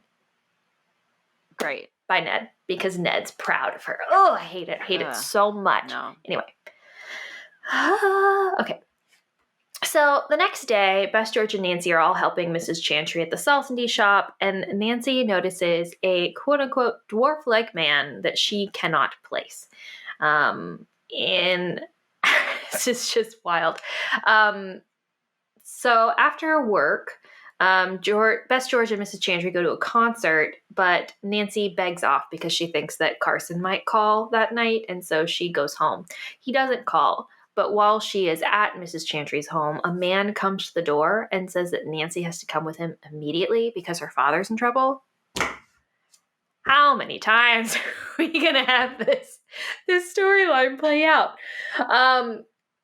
Nancy is suspicious of the man and is like, no, sorry, I don't believe you. I don't trust you. He also manhandles her, I think. Yep. And so she, like, has to, like, run back inside and slam the door in his face to, like, get away from him. And then the man looks like he's going to, like, try to, like, follow Nancy and, like, come into the house. But then he just, I guess, decides not to and turns around and gets in his car and leaves. Okay. So after he leaves, Nancy goes outside to investigate and notices a bundle that, like, must have fallen out of the man's car when he got out. And it's hundreds of Montclair labels. But on top of, like, the little wrapping paper that they're in is a, like, sketch of, like, 3 little bells on the outside of the paper. So Nancy's like, oh, are they changing their label from, like, the hearts that it was to, like, bells? Okay. She goes back inside, and someone else knocks on the door, and she thinks that maybe that man has come back, but it's actually just Ned. Surprise, surprise! And Nancy tells him what happened, but she wants to actually go try to follow his tire tracks, track that guy down, see where he went. So they do, and they successfully follow the tire tracks to a print shop. And there's a man there who's working very late, and he tells Ned and Nancy that he's been working so late because he's been busy printing so many of these freaking Moncour labels, right? And Nancy asks about the 3 bells, and he says, "Do you mean sweet chimes?" Okay, so maybe they're changing their name also to Sweet Chimes. And he says, and he kind of explains that, like, this guy named Monsieur Papier, who we, based on his description, we think is also Harry Tyrox. Yeah. He was there earlier and asked this guy to print these new labels with the bells on it. But he's like, "I'm sorry, I'm too busy. I can't do that." And so Monsieur Papier, a.k.a. Harry Tyrox, just left, I guess, to go somewhere else.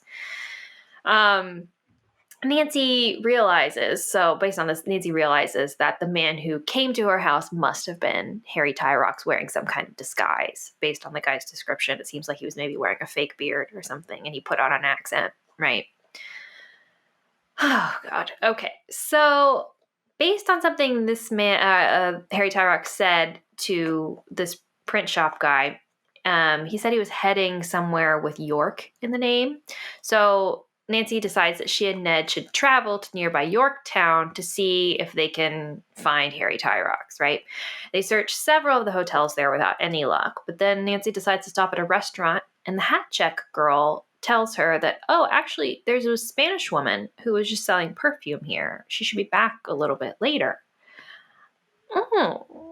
So Nancy's like, a Spanish woman selling perfume, not a French woman selling perfume. Maybe Madame switched her disguise and moved to a different town because she realized that the cops and Nancy and Carson were onto her. She wants to stay to try to wait for that woman. But at this point, Ned says they need to go home because it's late and Ned is tired. And so they do, and he just suggests that they tell the police about this so that they can handle it and they can go home and get some rest. In the original, they actually get in a car accident on the way home. Ooh. And so that's why he's tired, because it takes them till like 2 a.m. to actually get home because they're so delayed with trying to get a ride and everything. Okay. Which, like, there's no point to it. It's just, and it's the bad guys that rear end them and then realize that it's them, so they flee. And so Ned's like, wow, a hit and run, great. And then they have to like walk home. So that makes more sense. In the revised text, it definitely just seems like Ned's like, oh, I can handle it. Like, I can do whatever you need me to do, Nancy, blah, blah, blah. And then when they get to this place, he's like, I'm tired. Yeah. We gotta go. Yeah. So there wasn't much of a point to the scene in the original at all, so I see why they cut it, but it also just like didn't make anything in the revised make sense. So anyway, I mean, it makes sense that Ned might be just like a little baby about it. Yeah. I like that version more. Ned's just a baby. Anyway, the next day, Carson comes back to Mrs. Chantry's home from New York, and he has nothing to report. He wasn't successful there. But Nancy tells him about everything she's learned since he's been gone. And so he decides to go to Yorktown to check in with the police, who have obviously been looking for these people to see if they've learned anything, right? Then Nancy, Bess, and George rent another boat and go for a swim, because why not? We might as well chill out. Carson's on the case. We don't have to do anything. And so they're just having a relaxing time, swimming and boating or whatever. When Nancy realizes, oh, wait a second. That rushing water, I wonder if it happens when the tide changes. So she has Bess and George wait in the boat in front of the cave and note the exact time that the water comes rushing out, while she scales the cliff and watches the ocean on the other side of the cliff, right? Looking for like a hole that the water might rush into that fills the cave, right? So she's on the other side of this cliff, looking around. And while she's like about to climb it or whatever, she notices that there's a fisherman with his leg caught under a large rock and the tide's rising, and he's like asking for help. So she goes to rescue him. So she rescues him, and he's grateful for her help. But of course, the time that she's like used to save him is taken away from the mission that she was here for. But we learn that he is a local fisherman, and he doesn't do anything really in this scene at all, except tells us that he's never heard about a hole on this side of the cliff. This is weird because in the original, he actually saves Nancy, not the other way around. But Nancy didn't need help. Like, he saw her on the cliff and assumed that she was stuck and was like screaming to her, like, "Hey, tide is coming. You need to get up here fast, otherwise you're going to drown." And Nancy is like, "No, I know what I'm doing. I'm just looking for this hole. I've still got like another 20 minutes. It's fine." And the fisherman is like, No, the tide is coming like now. You don't have 20 minutes. You need to get up here." So he takes his fishing net and casts it out over Nancy, and then physically drags her back up the cliff, but isn't strong enough, so drops her. And she's like tangled in the net and is like, was not needing help. And she's like, "I didn't need you to be doing this to me." And so she has to like struggle through the net to then, covered in the net, like climb back up the cliff herself, because the fisherman is incapable of helping her, even though he was trying to physically force her up the cliff, which makes this even worse. Hot take. That is much better than this scene.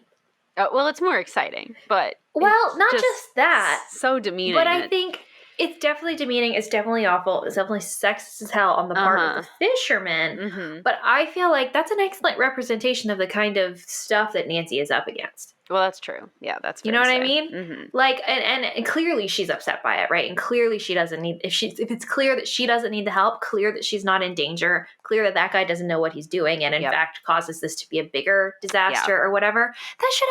You should have kept that. That's good. Yeah. You know? No, that shows Nancy prevailing against the sexist circumstances of the world. That doesn't make the book sexist, you know? Yeah. Well, true, but yeah. This is now in the revised text, it's just random, and the stupid guy who doesn't, they give him a name. He doesn't need a name. We never see him again. He doesn't contribute anything useful to the mystery. Nope. He just takes up some time, and then it's over. So this is just to get Nancy away from what she was trying to do. But eventually she gets back to the boat with Bess and George, who tell her what time the water started rushing out of the cave.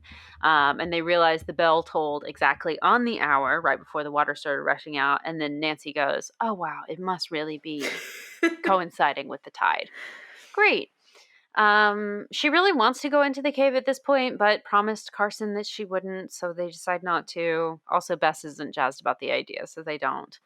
Yeah. But that evening, they go back to work at the sandwich shop, and Nancy notices this dwarf-like customer again, as she describes him.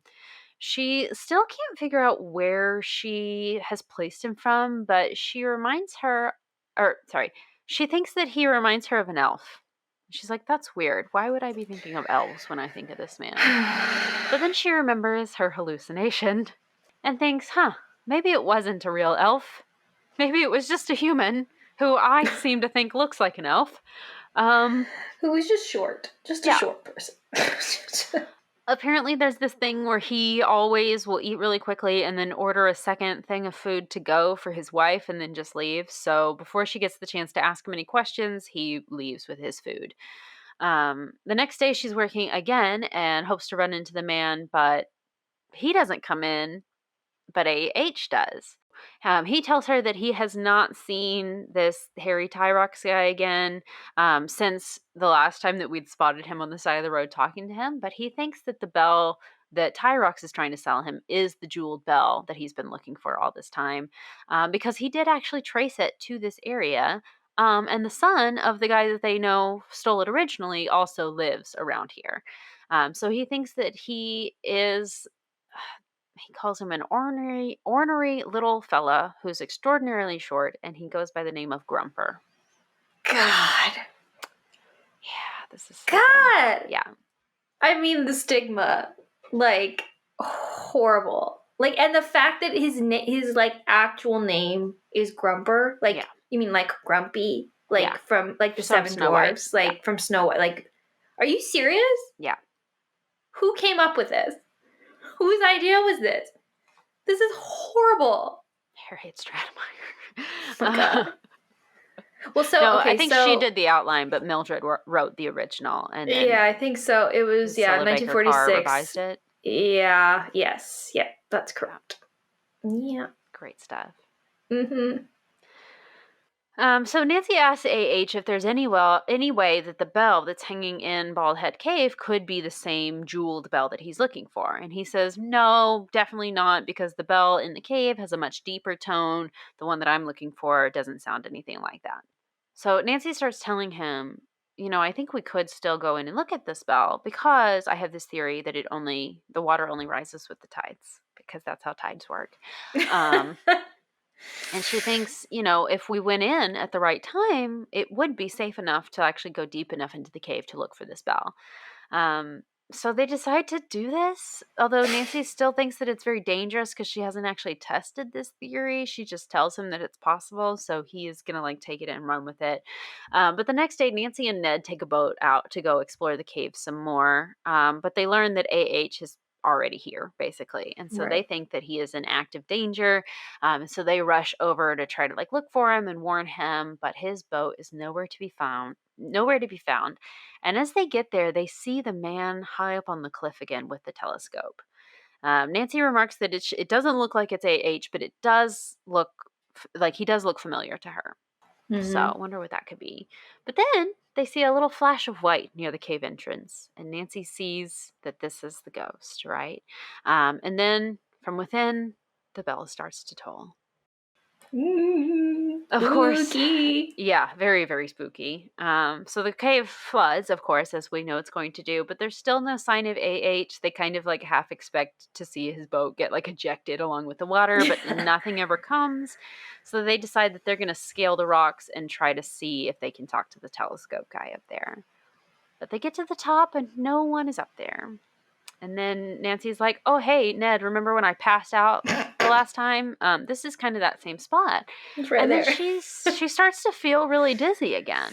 And she notes that, she's feeling really warm and kind of sickly again. But that same, sweet, warm smell is just kind of still in the air around here.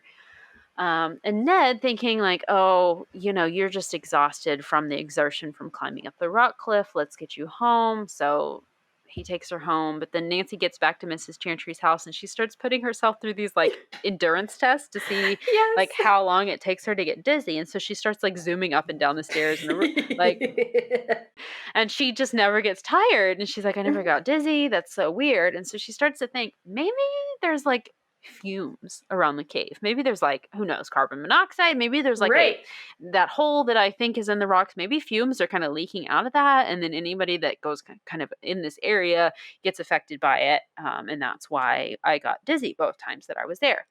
So she goes back to Mother Mathilda, the candle maker, and she doesn't know anything about fumes in this area. She's never heard anything like that. But she does tell them, hey, last time you were here, you were asking about the McGuires, and I forgot to tell you something.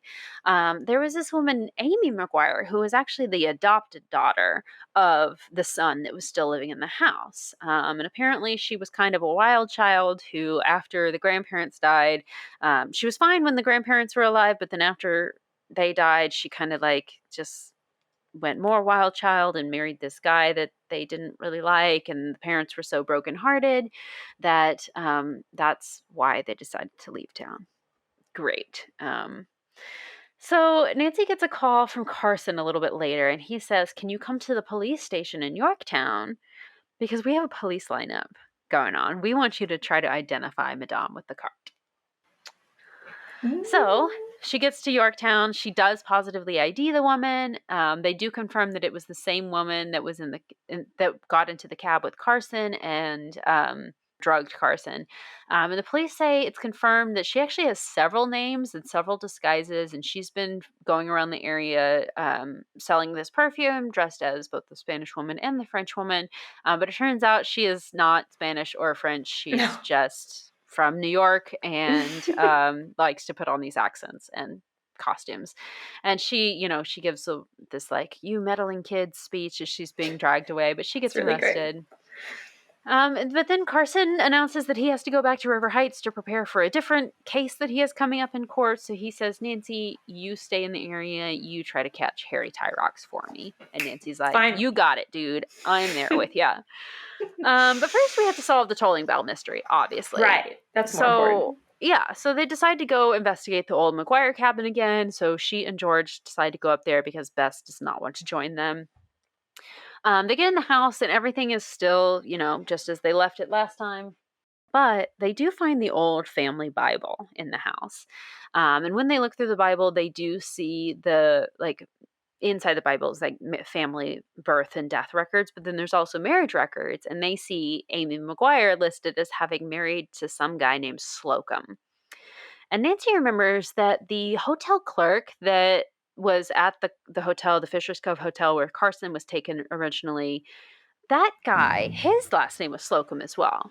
And George says that that's a really common last name, so it could be anybody, which was funny to me because I've never heard that last name in my life. So unless there's just like a high population in this particular town of this particular last name, whatever. But Nancy also finds another letter from Amy, the daughter, that was like, I know I don't love Mr. Slocum, but he's this fancy hotel man and we're going to strike it rich. And so I'm going to live the good life now that I'm going to go marry this hotel guy. So it makes sense to Nancy that right. is probably the same guy. So George then is like poking around while Nancy's reading the Bible and says, look, these cobwebs on the table aren't connected to anything. And Nancy's like, what do you mean? And George goes, no, look, it's just a fake cobweb that somebody just sat down on top of the food on this table.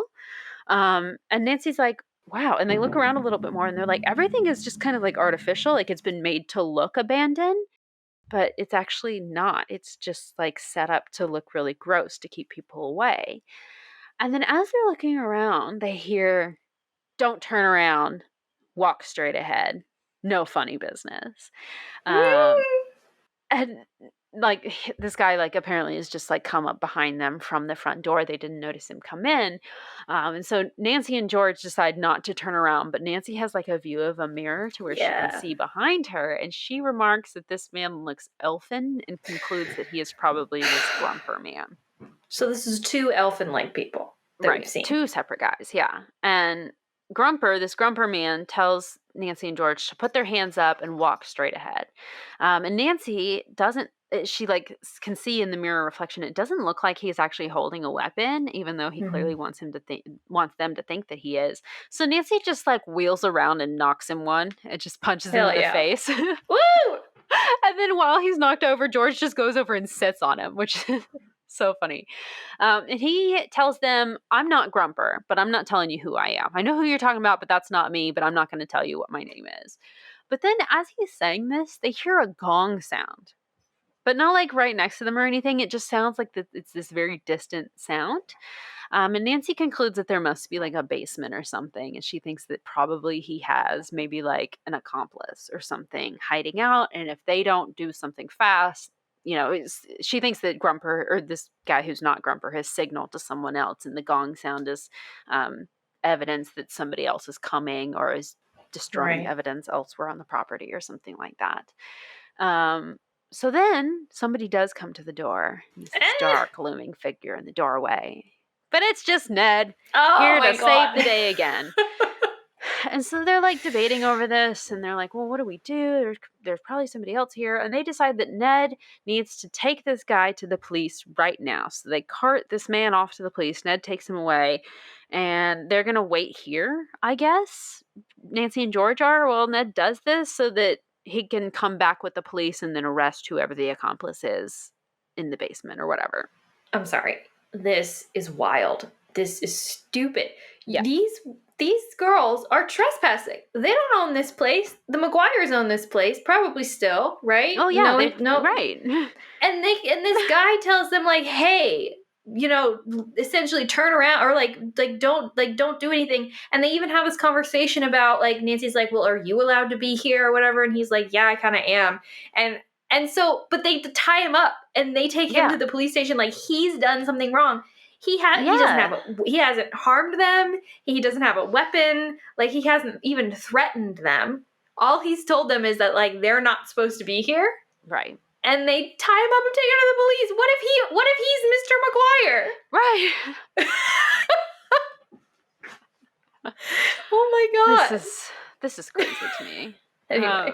But yeah, so Nancy and George are just like kind of just in this cottage now waiting for Ned to get back with the police. And Nancy starts thinking about it. She's like, there's only one exit out of this cottage and it's the front door. But this man that, just came up behind us was like, hands up, walk straight forward. Mm-hmm. Well, that's weird because there's just a wall here. So what, we're going to walk through the wall? That's really strange.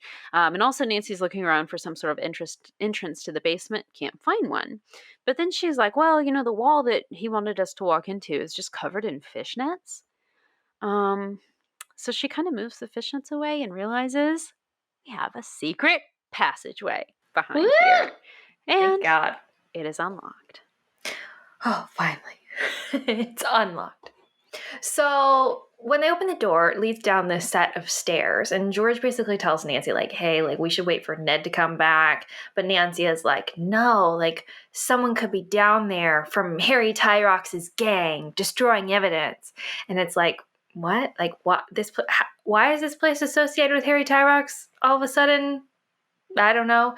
Also, she only suspects that there could be somebody down there. She doesn't know. Whatever. So Nancy's like, I'm just gonna go. And George waits up there for her. And after a while of not hearing anything from Nancy, going down the stairs, George decides to go after her.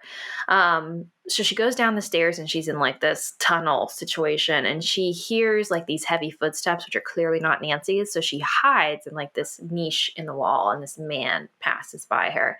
And he goes up the stairs, goes out the door and shuts it.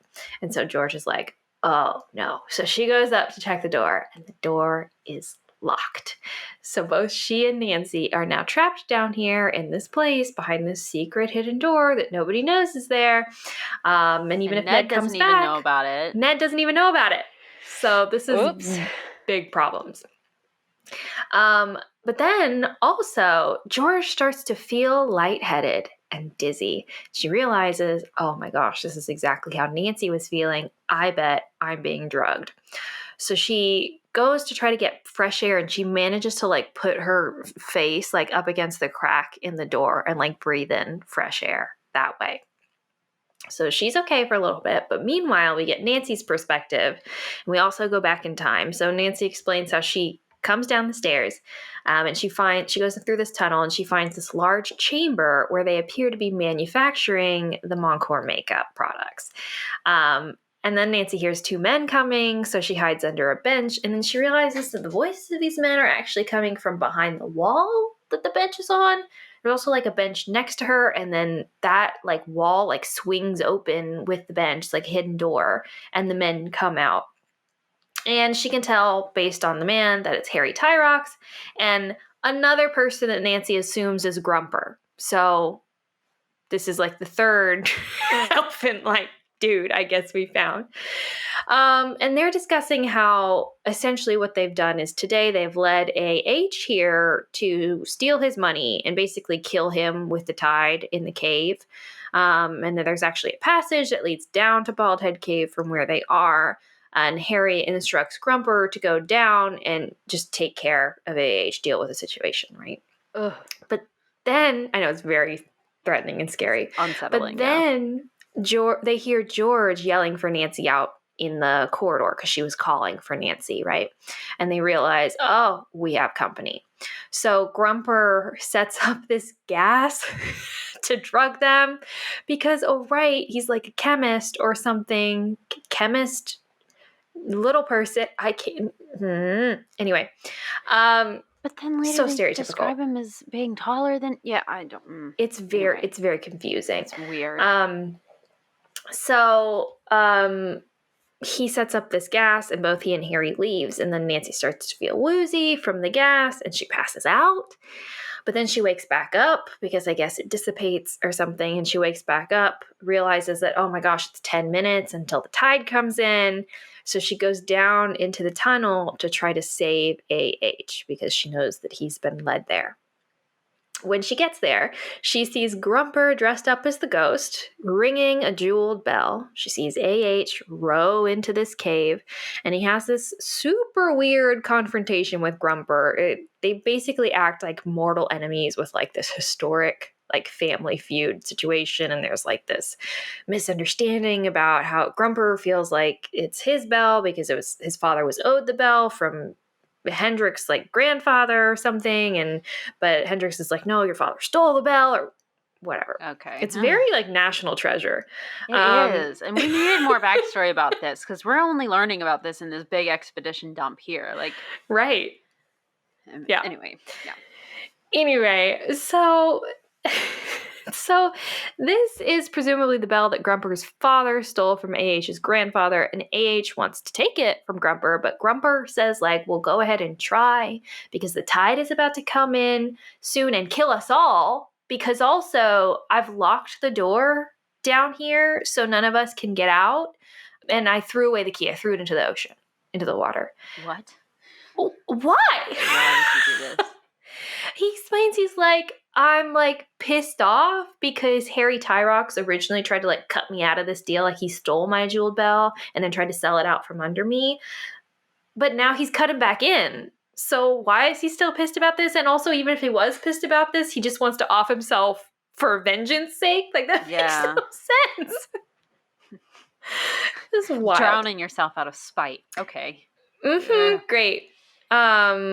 We have to talk about this later because I think this all is coded with like he's crazy, right? And he's so we need to talk about that. So Nancy and AH are like frantically pounding on the door back into the cave to try to get out while Grumper is just standing there like maniacally laughing. But the door won't budge. But then suddenly Nancy hears like muffled voices from behind the door. Who could it be, Kori? Who's it gonna be? It could be George because George has like made this whole plan to like sneak around and save Nancy, and she knows immediately what kind of danger Nancy's in because they set this up to be George. It also could be the police because they went to go get the police. Yeah. But no, it's Ned. It's Ned. It's Ned. In a gas mask. They set this up to be George because the last thing that we see from George's perspective is that she realizes that Nancy's in this room filling with the poisonous gas, and she's like, I need to find a way to help Nancy. And then it's like, and help Nancy did need indeed, because this is, it switches to her perspective, but they make it sound like the last thing George is going to do is go out of the passageway or whatever and come around to get Nancy. And then it's Ned. It's just Ned. This made me so mad. Yeah. Anyway. So it's Ned, and he rescues them all, and Grumper, because of course they're morally obligated to rescue the villain.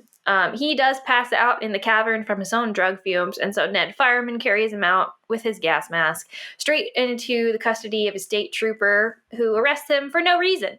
And we learn that Harry Tyrox has escaped, but he's apparently quickly caught on the road. And then the next morning, for some reason, everyone is invited to the police station to talk to Harry Tyrox and Grumper. Why? Why are the police inviting them there? I don't understand. Whatever. They go. Also, Slocum, the hotel clerk, is there, and he's been arrested as well. I don't know why. I guess maybe Harry Tyrox or Grumper implicated him somehow, but he's the one who ends up explaining the whole scheme. He talks about his wife, Amy Maguire, and how she knew about the cave because obviously it was her family's property, so she knew about it. And how Harry Tyrox was a friend of Slocum's, and Harry promised to give Slocum a cut of the business if they could use the cave for making them makeup. And so they ended up scaring the Maguires away by saying that Amy had been like arrested and that they like left out of shame or something. It's just wild. And then Harry hired Grumper to be their chemist, I guess, to make the makeup. And so that's why Grumper is involved. But then AH just like disrupted their whole plans because of this whole Bell situation. Like it was just a coincidence that they had this past. Great. It was somehow related because they just knew each other. And he also explains how Carson was drugged from something that Grumper made and administered by Madame.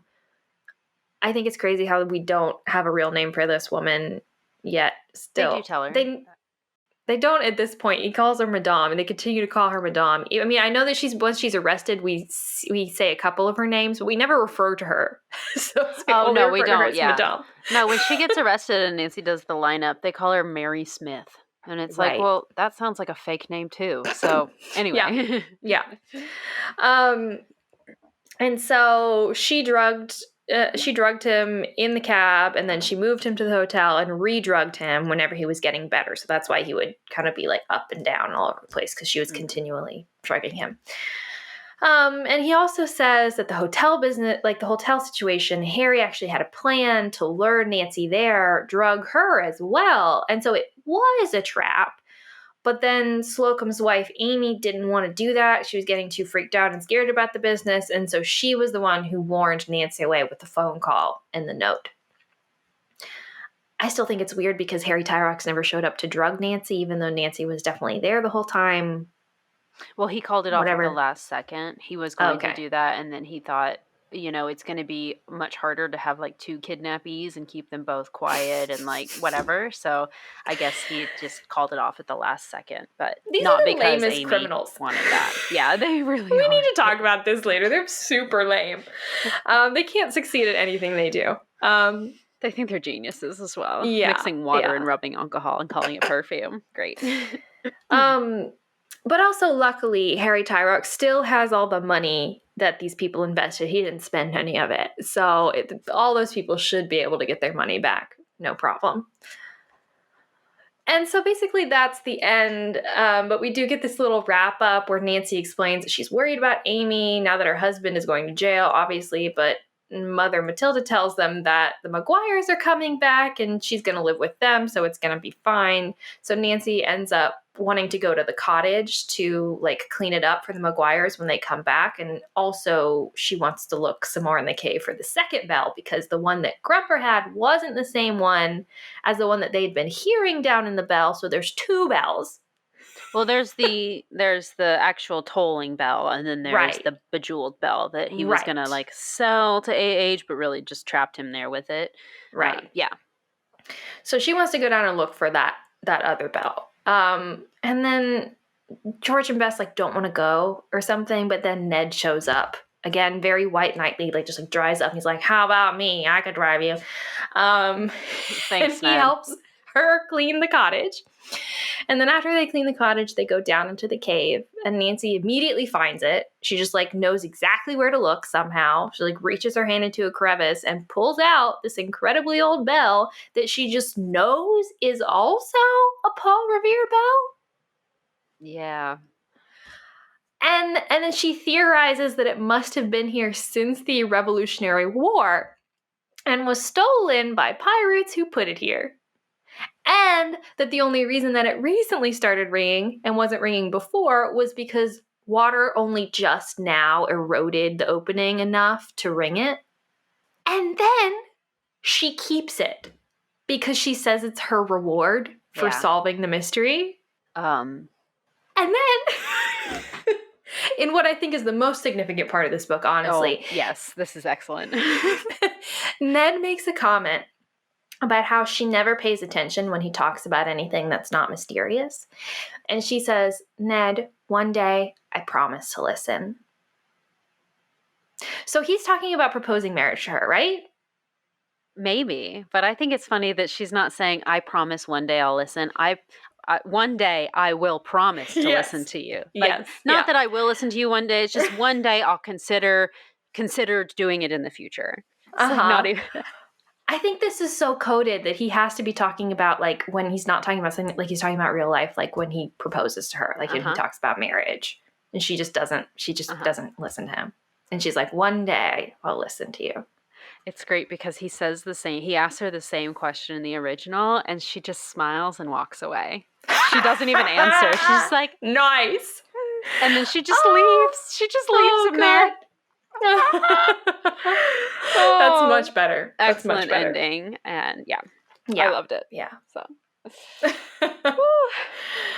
but yes, where do we want to start with this? I mean, I think we have to start with Grumper. It's so egregious. how we talk about their physical appearance. Yes. So, like, for me, it's not just the appearance, because I feel like that is super vague. Like, they're not ever very clear about whether or not he is a little person, or is he just short, or is he actually not short at all and he's just a normal guy that people think looks like an elf or something. Very unclear. I couldn't tell what that meant, if it was a reference to height or if it just like, are his ears kind of pointy? Like, I don't no. Yeah. I mean, I think the most direct description of him that we get is from AH, who talks about him, and he says, he calls him an ornery little fellow. And that's also very vague. It's like he could be describing that he is, like, it could just be like a diminutive way of like speaking about him. Right. But I feel like typically you wouldn't refer to someone as being little like that unless they were smaller in stature. So it seems like he must be kind of short, but maybe not that short. But then why would Nancy think that they look like an elf? You know? Right. Unless they have pointed ears. The hallucination from her dream conflated with the references to his height. Maybe because she hadn't actually met these people yet. She, had seen them, but doesn't remember actually seeing them. So who knows why her dream was elf. And then she just keeps calling him elf-like the rest of the book, even though that's just her dream anyway. Or not dream, hallucination, also, I guess. Yes. In her hallucination, she refers to both of them as little brown elves, which brings about like a racial quality to this, which is very uncomfortable. And so maybe it's not just that the guy is short. Maybe the guy is brown, right? Right. So the little fellow then, that diminutive kind of speech, makes a little bit more sense maybe in that context. Right. The elfin, I don't know, maybe he's Indian. And so maybe Nancy is attributing some kind of like mysticism to this guy in a horrible way as well. That's the only thing I can think of. But it's still, even considering all that, it's very ambiguous. It's very unclear, but it is very bad. There's no positive characterization to this guy, and it's very clearly racially coded and or coded in his height, which is like just bad news all the way around. Yeah. But then also, they give him like this, when we actually finally do meet him, they give him like this sinister kind of like villainous, crazy manner that also feels very like an attempt at a stereotype and prejudicial of, because I just think, I don't know where this the history of this kind of representation is, but I just remember in Sherlock Holmes, I think Robert Downey Jr.'s Sherlock Holmes, where there's the quote-unquote midget, because that's what they call him in the movie, who is the chemist, and he makes like these explosives and everything. Do you remember that? Yes, I do. Yes, very well. And so I think that's a thing, right? Like that's like a common trope for like these kinds of like mystery stories, is that particular character, which is insane to me that really could be so weird. Yeah. And I don't know if that's accurate or not, but I just like I feel like I've heard that before, and so it's too much of a coincidence. Right. Which is just like, wow.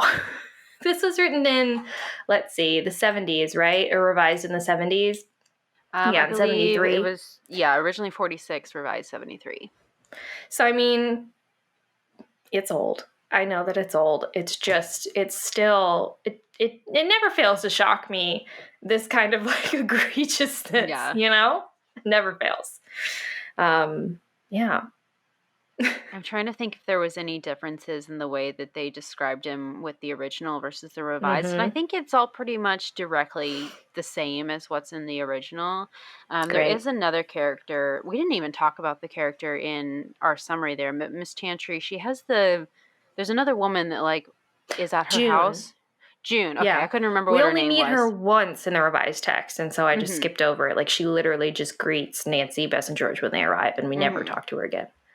So. And they don't make it clear what her role is, if she, like, works for Mrs. Chantry, but in the original, they do make a point to say that she is a Black woman who is working as a servant, and so it's pretty much the same, like, we only meet her once or twice in the whole book, but they did make a point to take that out, but didn't make any sort of effort to correct how they're talking about Grumper and whatever the other guy's name was. Oh my gosh. Okay. That's wild to me. I don't know. Was it an offensive portrayal? No, her? I mean, okay. Yeah, I mean, as much as we hear from her in the revised, it's pretty much the same thing. Like, they go to Miss Chantry's house and they're like, "Oh, we're here to see her," and she's like, "Oh no, she's at the tea room or whatever," and they're like, "Okay, we'll go down there then. Bye," and that's pretty much all that we hear from her. I think one time she's like, "Oh, Bald Head Cave's really dangerous. Don't go," and like that's all she says. So there's nothing like about her portrayal that is bothersome, but if the things that they've put into, or at least if what's in the revised text is supposed to be racially coded, they didn't bother to take that out as well, even though they did obviously edit other things. That's so interesting. I mean, there's a whole, I mean, there you could write a freaking dissertation. Here I go again. Yeah. But you could write a dissertation about what they chose to revise in these books, because it's truly wild and such a clear reflection of the fact that, like, the revisions were taking place, like, during the civil rights movement and post civil rights movement, you know? So, like, wow. So clearly just a reflection of, like, Black racism, you know? So, like, wow. Oh, no, it's definitely a reaction to complaints that were relevant to the time because of the civil rights movement, but not taken to heart so much that they decided to look at it in a bigger picture and say, hey, let's remove all of these, like, assumptions and bad stereotypes. Yeah, and especially in the influences of, this is in a different vein, but, like, the influences of, like, you know, feminism and what was that? Second wave feminism, third wave feminism? I can never keep the waves straight. But, you know, like that. And how, you know, Nancy becomes from the 40s to, like, the 50s or whatever, becomes a very different portrayal and different person. And and even how she continues to be different in the later books, but not because of the revised text, because they're written by Harriet instead of, you know, Mildred or other authors. So just interesting. There's so much to dissect because the books have existed for so long. They really do capture and reflect just, like, a timeline of events of so broad, decades and decades of history. That's just it's very interesting. It's fascinating to me. Anyway. What else should we talk about? Nancy translates the note about the bell that she finds that's written in French so easily. I always have to laugh. Well, she's fluent, of course, Kori. Her language skills vary from time to time, so it's funny to me when sometimes she struggles with basic bonjour and then other times she's fluent. So her skills do fluctuate quite a bit. Okay, I noticed something that I found very interesting. So Carson mentions his assistant in New York a lot, and I find that one super weird because Carson also has, like, mentioned Nancy as being his assistant occasionally, right? So does Carson just have, like, and also it's implied that she's a woman. I think kind of implied that she is also a young woman like Nancy.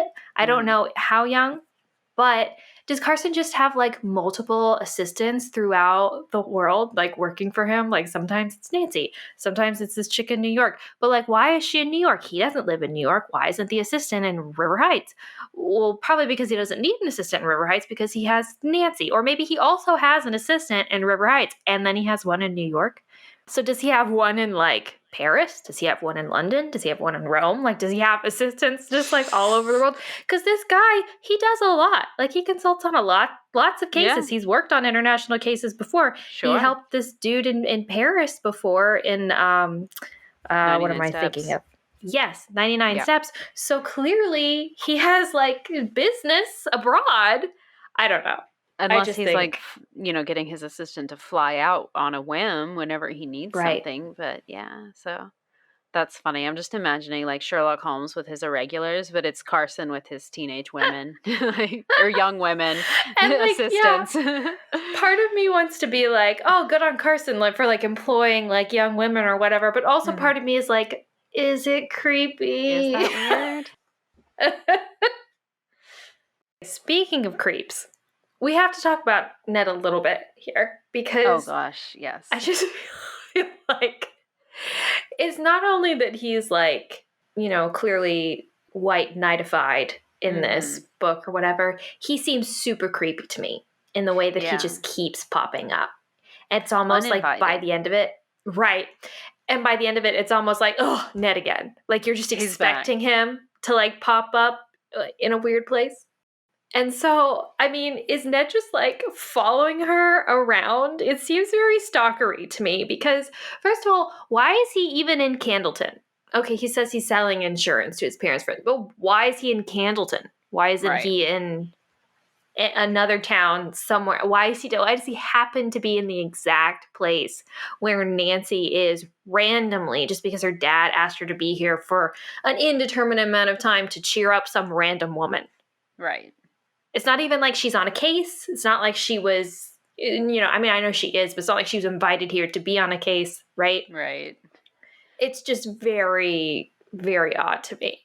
And then he keeps just randomly showing up throughout. He's like, he has to be following her. And he even says that at certain points in times is like, oh, I realized that you might be here, so I came to, help you or to do whatever. And he suggests following her to the hotel. There's a lot of following. There's a lot of just randomly showing up. It's like peak stalker behavior. And I don't like it.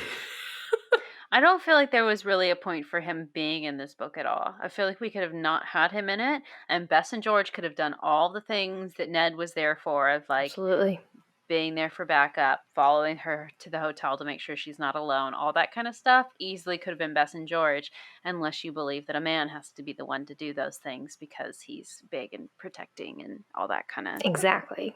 Yeah. And I also just think it's interesting to frame this in the fact that like we're supposed to think that this is like sweet and romantic, like the fact that he, 1, makes all the decisions for her, and 2, just keeps showing up, and 3, just following her, essentially being like the ultimate pest and like the ultimate like patronizing dude. We're supposed to think that this is romantic, which is like, what is that supposed to say to girls at this time or at any time? Like, you have to be, in order to be in a good relationship looks like this. A good relationship looks like you submitting to this man. It looks like this man being like so quote unquote protective of you that he literally follows you around because, 1, he doesn't trust you.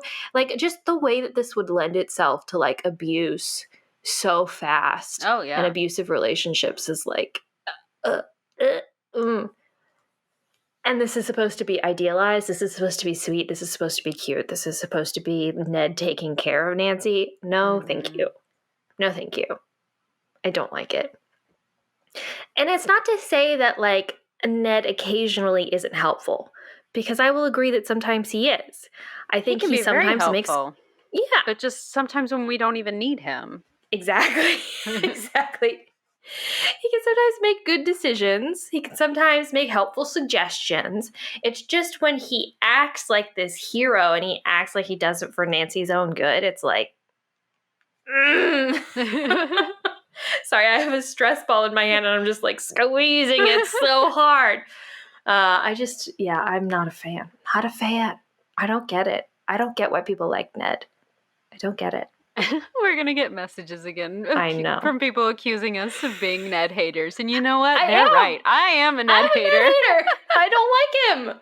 He's creepy, guys. He's weird. He shows up and he just acts like an awful person sometimes. Yeah. I just don't get the love. I get that maybe he's supposed to be attractive. I get why.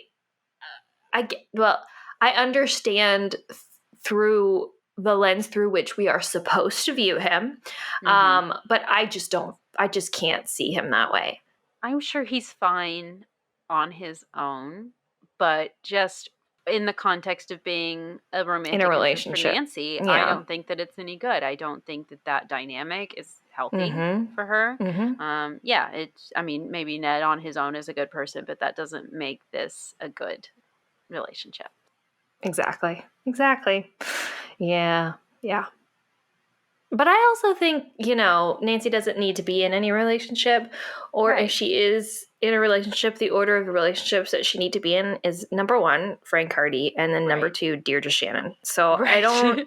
Either one of those would be way better than Ned Nickerson. Ned is boring. He is bland. He doesn't add anything to the situation except, hey, I'm a man with muscles who can be the muscle man to protect you if you need protection. Beyond Frank that, Hardy I'm can useless. easily do that. Also, probably so could Deirdre. So I don't... Frank Hardy would add some interest to the situation. He would have Nancy, they would be able to play off of each other with their ideas and stuff. They would bounce mystery ideas back and forth, where Ned is just complaining that Nancy won't talk about non-mystery things. Okay. Yeah. You know what would be great?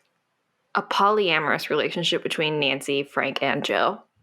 No, that's weird with brothers. I don't know. No. I think that would be strange. Yeah. No, I'm into that. I'm going to write a dirty fanfic. Okay. Because I was just thinking, Frank is great. I love Frank so much. Personally, I love Joe more, I think, but I love Frank and Nancy. But, I was thinking, they could make such a great team. I just want to see them all work together. That's what I want to see. I don't necessarily need it to be romantic. We need to read another Nancy Drew Hardy Boys Super Mystery is what we need to do. I'm really wanting to go back to those, because that one that we read was excellent. And so good. So good. Someday we will go back to those. But... No, that's so Riverdale, the ending. I don't know. I know. Oh gosh, I saw someone say, somebody was joking that they were going to do the same thing with the Nancy Drew finale, and I was like, no, don't joke about this.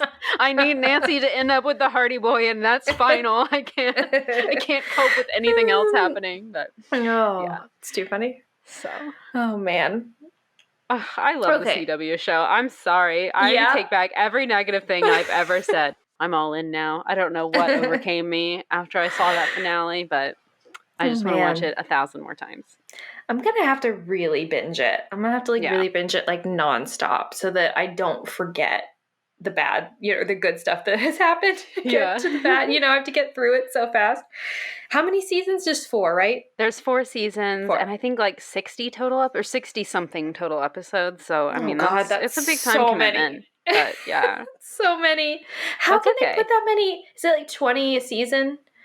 Ish. No, the last 2 seasons only had 13 each, but I can't remember. Oh no, 62 total episodes. Okay. So what's 62 minus 26? Oh God, don't ask me to do math. Hey Google. Divided by 2. So there was 18 episodes in the first 2 seasons and 13 episodes in the second 2 seasons. Math is hard. Anyway. That's doable. It is doable. You could do that in a couple weeks, maybe. Yeah. Maybe I could do this is not a commitment, this is not a promise, but maybe I could do a Patreon series of if I binge it. Just do a live tweeting or something. Yeah. That'd be fun. I'm probably gonna watch it again pretty soon here too. Yeah. Okay. Well, then maybe we'll have to do something together. Then. Yes, that'd be fun. That'd be fun. Anyway. Okay. What else do I want to say about Mystery of the Tolling Bell?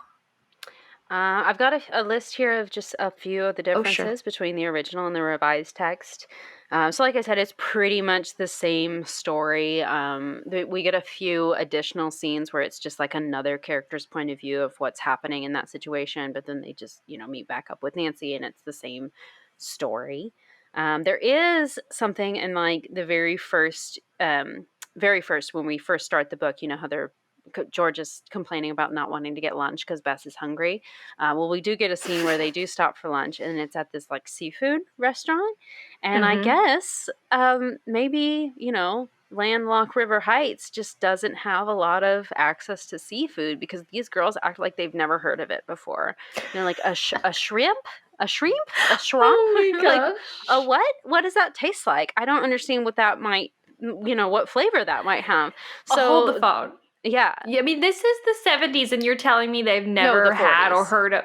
Oh, right. Yeah, so this would be in 1946. So I get things like, were very different. Cocktail. They don't know what shrimp cocktail is, but then, sorry, yes, you're right. You're talking about the original text. I mean, I might be able to find it and read it, but okay.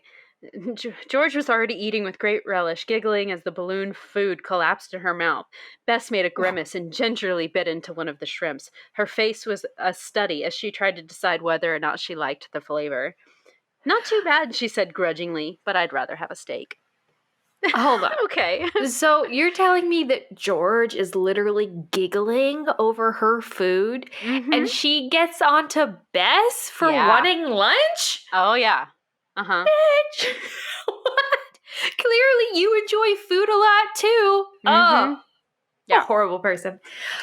Speaking of food, though, I did make a note that the dandy tart at the Salsony is a popular dish, which is apparently filled with hot fish pudding.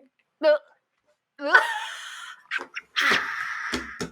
disgusting. Sick. What I guess they had that because they talked about it in the original like it was this delicious thing as well. Because they had the scene in the restaurant when they first get there. It's the same in both books where they're like, I wonder what the D stands for in that. And they learn it's the dandy tart. And they're like, wow, that sounds amazing. I'd love to try that. Ew. Oh my God. You don't like shrimp, but you want to eat hot fish pudding?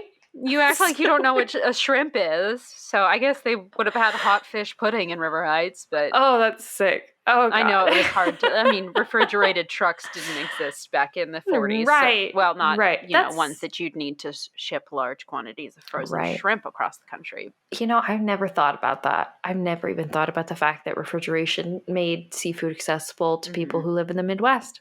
Mm-hmm. Wow. Yeah. What a perspective shift. I thought that was very interesting that they act like they didn't know what clams and shrimp were. Let's see. By this time, so I did notice that in previous, earlier, pre-book number 23 of the original text, they describe Hannah as just like a housekeeper role and less like the motherly role that they describe her as in the revised text, but not in this one. They do straight out say that Hannah has filled the mother role that Nancy's mom left when she died. So I was glad to see that. That was nice. Little Hannah reference there. What else is different here? Oh, when they go into the cave for the first time, there's a weird statue in there that they at first when they see it, they think that that's the ghost. And then they get closer to it and they're like, oh, it's just a statue. So there's just a statue in there and they never address why it's there. And then a seal comes out of nowhere and there's a seal living in the cave as well. And so they have to shoo the seal out before they can go further into the cave. So that's funny. They're just filling up space, really. Right.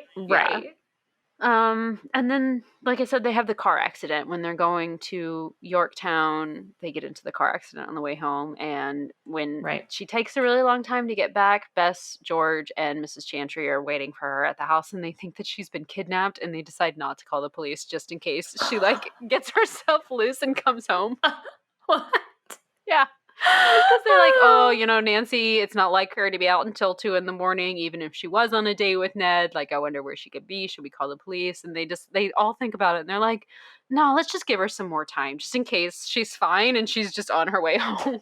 That's so funny. I mean, it's funny the way that it is. But that also makes me think, it's interesting, too, how we get from... there's a very clear line from the original text to the revision. Because in the revision... Nancy's with Ned, and we obviously don't get that secondary perspective from them waiting up for her or whatever. But Ned specifically says to her, oh, aren't, isn't Mrs. Chantry and Bess and George going to be worried? Aren't they going to be worried about you? Right. And she's like, oh, I'll make sure to leave them a note. Yeah. Right? And it's like, you could have also just not said that, and we wouldn't have to think about that at all until you get home and they were up still worried about you. But like, we have to specifically mention that the reason why that scene doesn't exist in the revision is because you left a note. Right. And it's like, but this is an entirely new text. You don't have to do that. So that's interesting to me. Well, the fun part is she does leave a note in the original. They point that out, but they say that she's in such a hurry to go meet Ned that she is, she forgets to close the window, and the window, like, the wind blows in and blows the note under the couch, and so they just don't see it. Gosh. And so that's when they are like, it's not like Nancy to go somewhere and not tell anyone, and they don't realize that she has left the note. And then they find it, like, as they're about to call the police, the wind, like, comes back and blows the note back from underneath the couch, and they're like, oh, never mind, don't call the police, Nancy's clearly fine. And then the last thing was just the fisherman trying to pull Nancy up with his net off the cliff, and she did not need help. So, goodness. Is it normal or acceptable, or was it normal and acceptable in the 40s or the 70s for a young woman, to be out with her beau alone at 2 a.m? That would have been very scandalous, I feel like. Right? Mm-hmm. I just feel like that's... I don't know. I mean, I know that, like, us as readers, of course we know it's perfectly innocent. They're mystery solving. Of course they're going to be out late or whatever. But I just think about, like, that, Bess and George and Mrs. Chantry, they're worried that she's been kidnapped. But then if she comes back with Ned, I'm like, girl, I mean, that would have been some scandal. Or she would have at least gotten some gentle ribbing from Bess and George, you know? Like... But of course we can't imply that Nancy is sexual. Yeah. I forgot to mention this, but actually before they come to the conclusion that maybe she's kidnapped, Bess even goes, ooh, maybe they went off and eloped. Oh! No, thank you. She's 18. Yeah. I mean, in the 40s, though, that would have tracked, It would have, yeah. And she would have come home to a lot of scrutiny. And I think it's interesting that in this scene, Carson had already left town, because what if she'd come home and Carson had been waiting there for her instead? I think that would have been a much different scene. Mm-hmm. Especially in the original text, like in the 40s, like he's much more paternal, right? Much more protective of her. Well, patronizing, still very much her quote unquote patron, right? Like he is responsible for her, or he gives her permission to do things. She has to ask him permission to do things because it was the 40s. And she couldn't have her own bank account, or, own her She could barely have a bank account in the revised version either, Right. So, yeah. But I mentioned this briefly before, but I also just want to talk about a little bit more how these criminals are so super lame. Yeah. Like, they make it out like, and Carson especially makes it out like they're these masterminds. Like, what he calls them like a sharp or something gang or something of like Harry Tyrox and his associates, right? But essentially all they're doing is just like, this like fake financial crime where they're just selling cheap makeup products that aren't any good and pretending that they are good and like inflating like a fake stock, right? But when it comes to like the actual like serious stuff that like might need to like happen for like them to like be successful, like when he comes to the door to like kidnap Nancy or whatever, and he like grabs her arm and she like brushes him off, runs inside, slams the door, and then he looks like he's gonna come in, but then he just decides not to.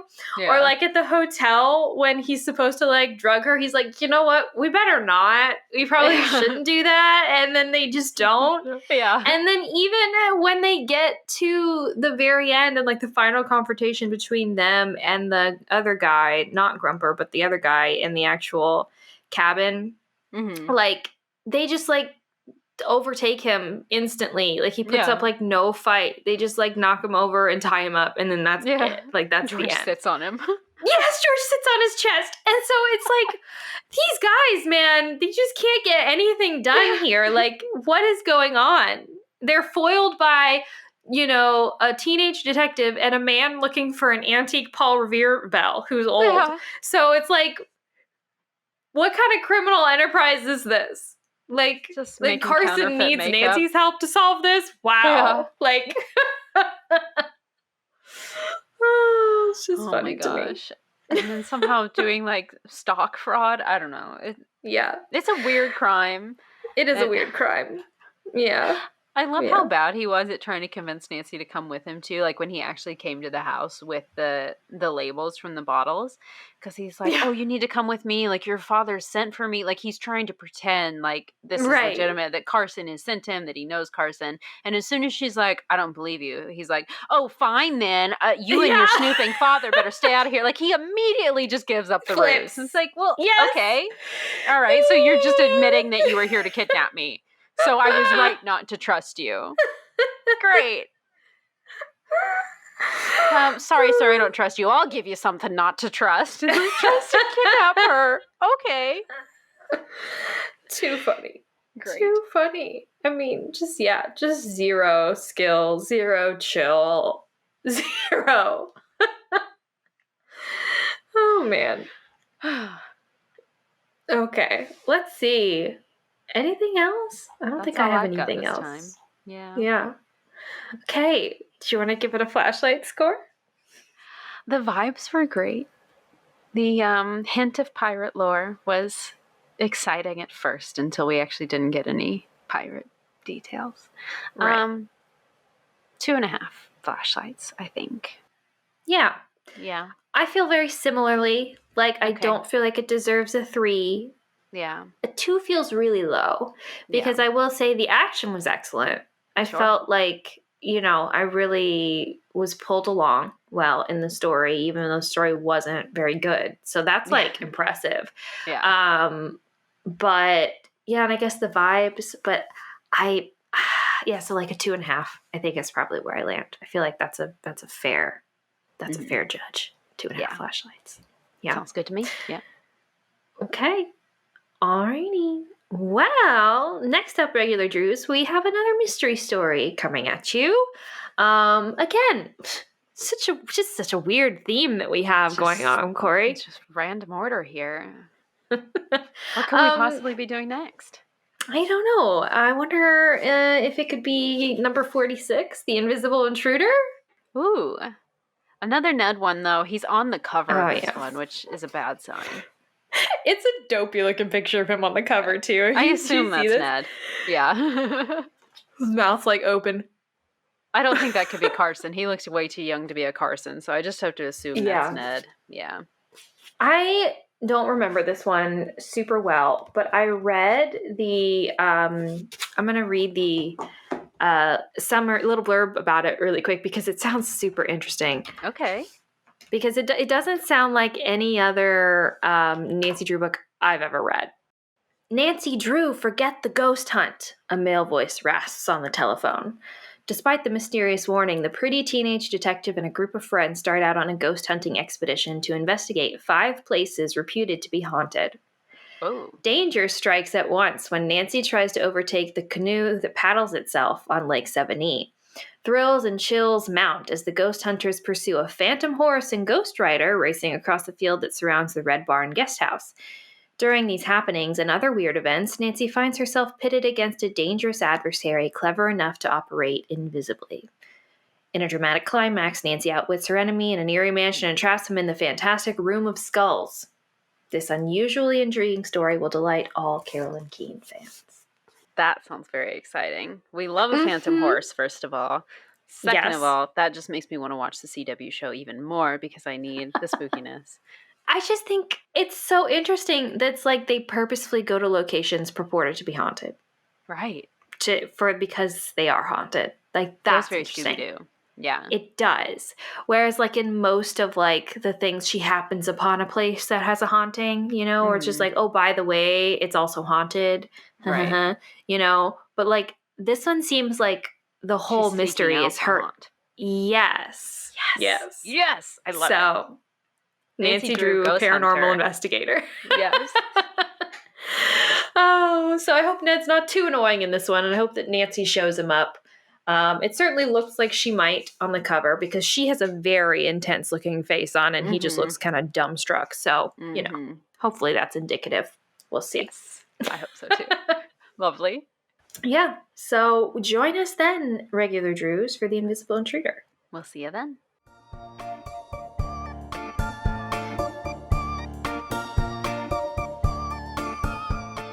Thank you for listening to Regular Nancy Drew. Email us at regularnancydrew@gmail.com. If you like this episode, make sure to rate, review, and subscribe. You can also follow us on Instagram at Regular Nancy Drew and Twitter at RegularND. You can also support us on Patreon.